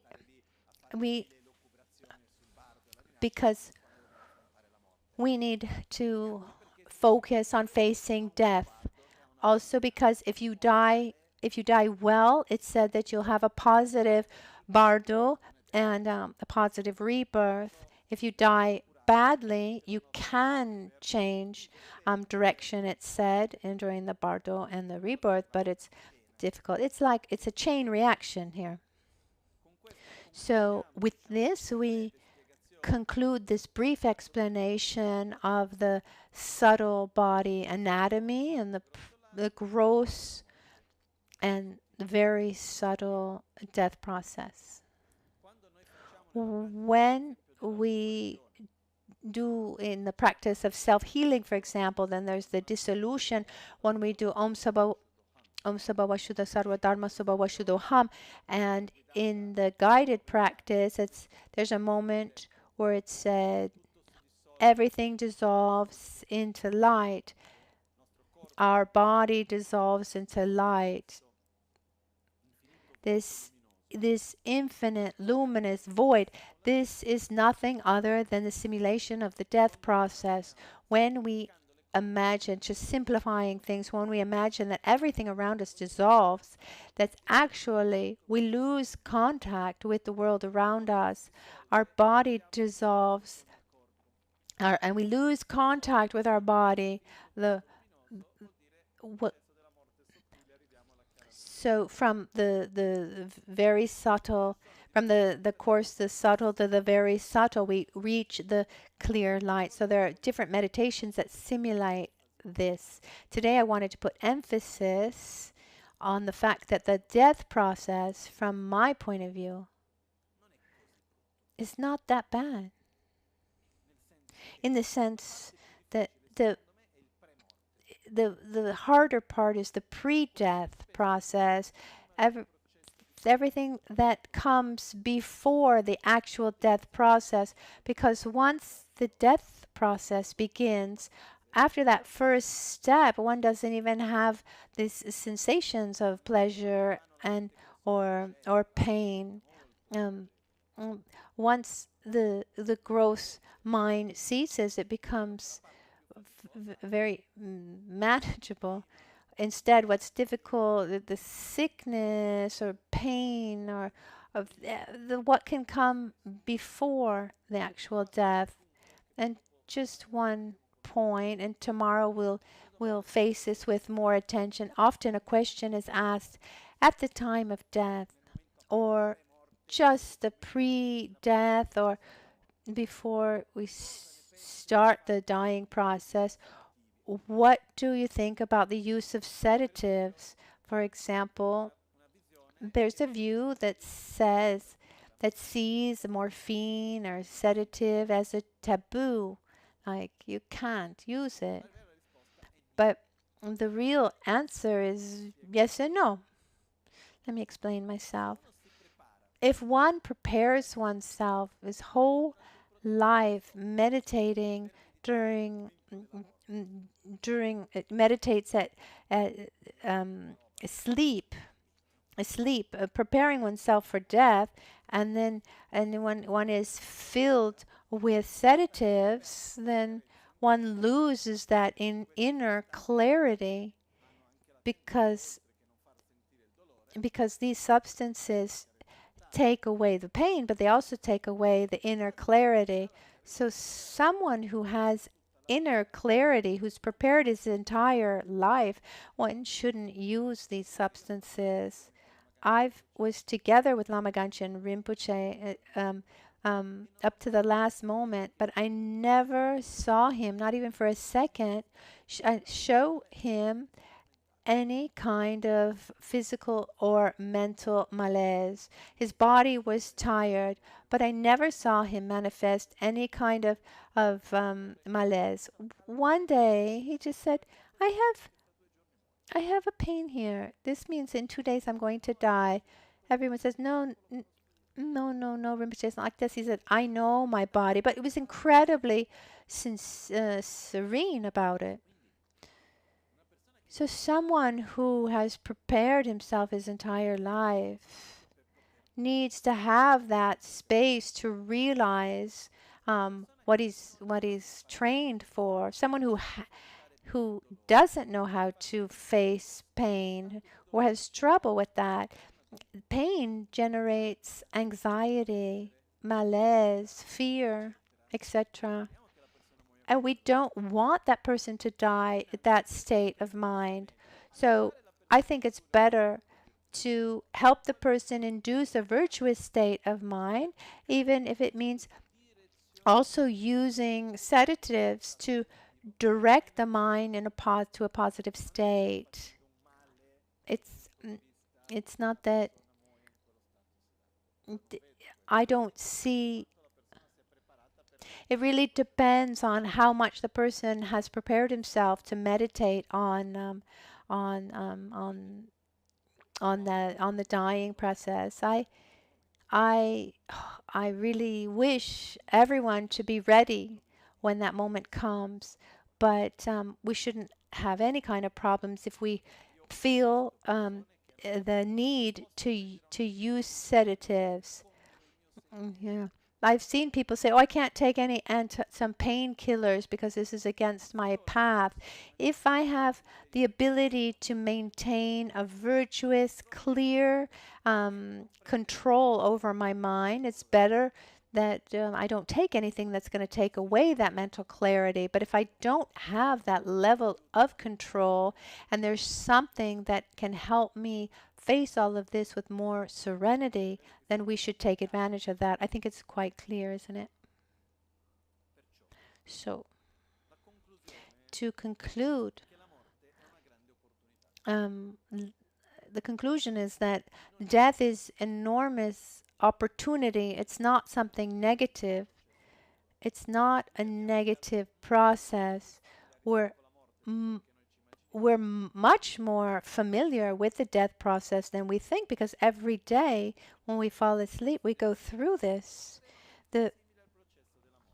So falling asleep is very similar to the death process, and the dreaming is very similar to the bardo, and waking up is very similar to the rebirth. Tomorrow we'll talk about the bardo and what it means, like to see the dreaming like the bardo. And there are a couple myths that we need to to to to clarify. It's not true that the bardo is something negative. There's the prayer that we often do, and I think it was translated badly. It says,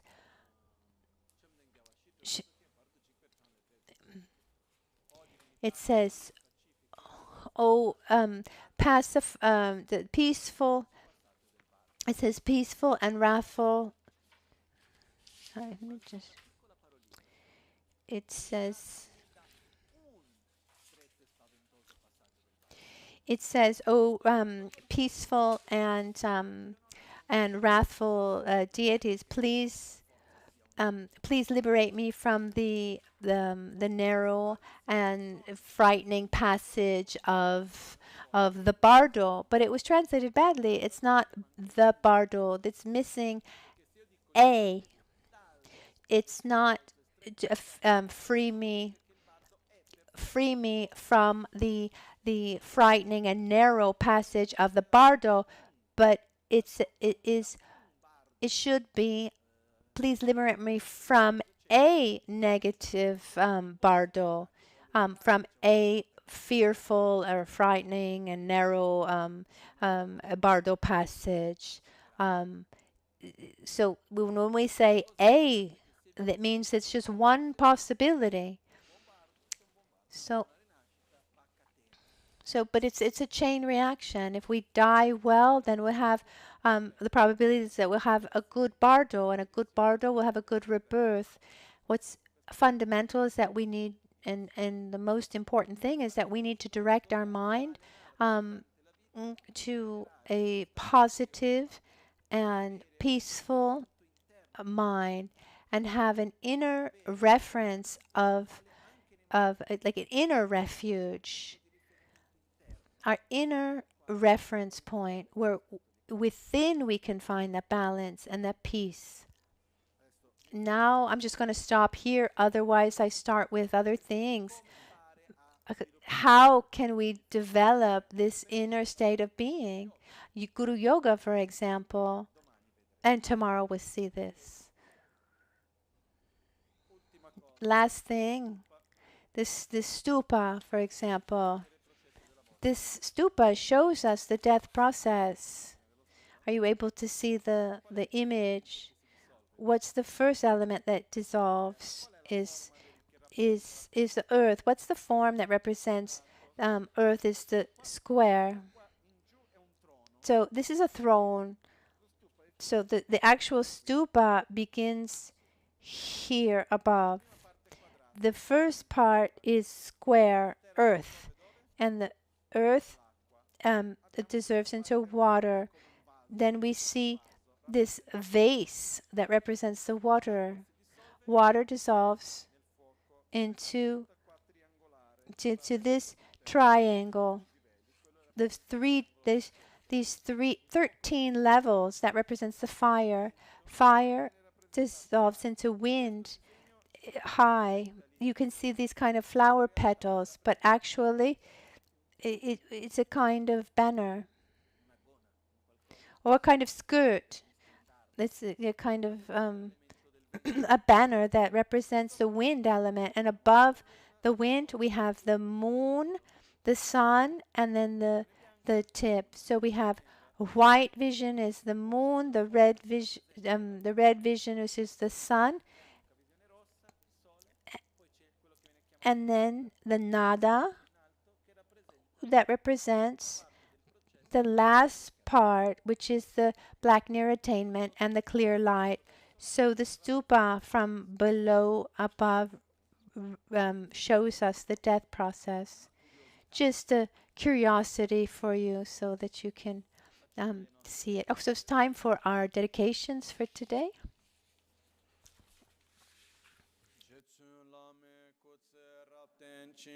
Namkara trinle chokchur gepadan losan tempe drume sasumgi drove munsela taktu ne gyurche kewa kuntu yanda lamadan drame cheki pela longche chin sadan lamge yente rabzone dorje change kopanyur tob Nimo dele tsendele, nime kuyan delek shin, yinsen takto delek pe, kuncho sumki chingilo, kuncho sumki ngod, kuncho sumki trashisho.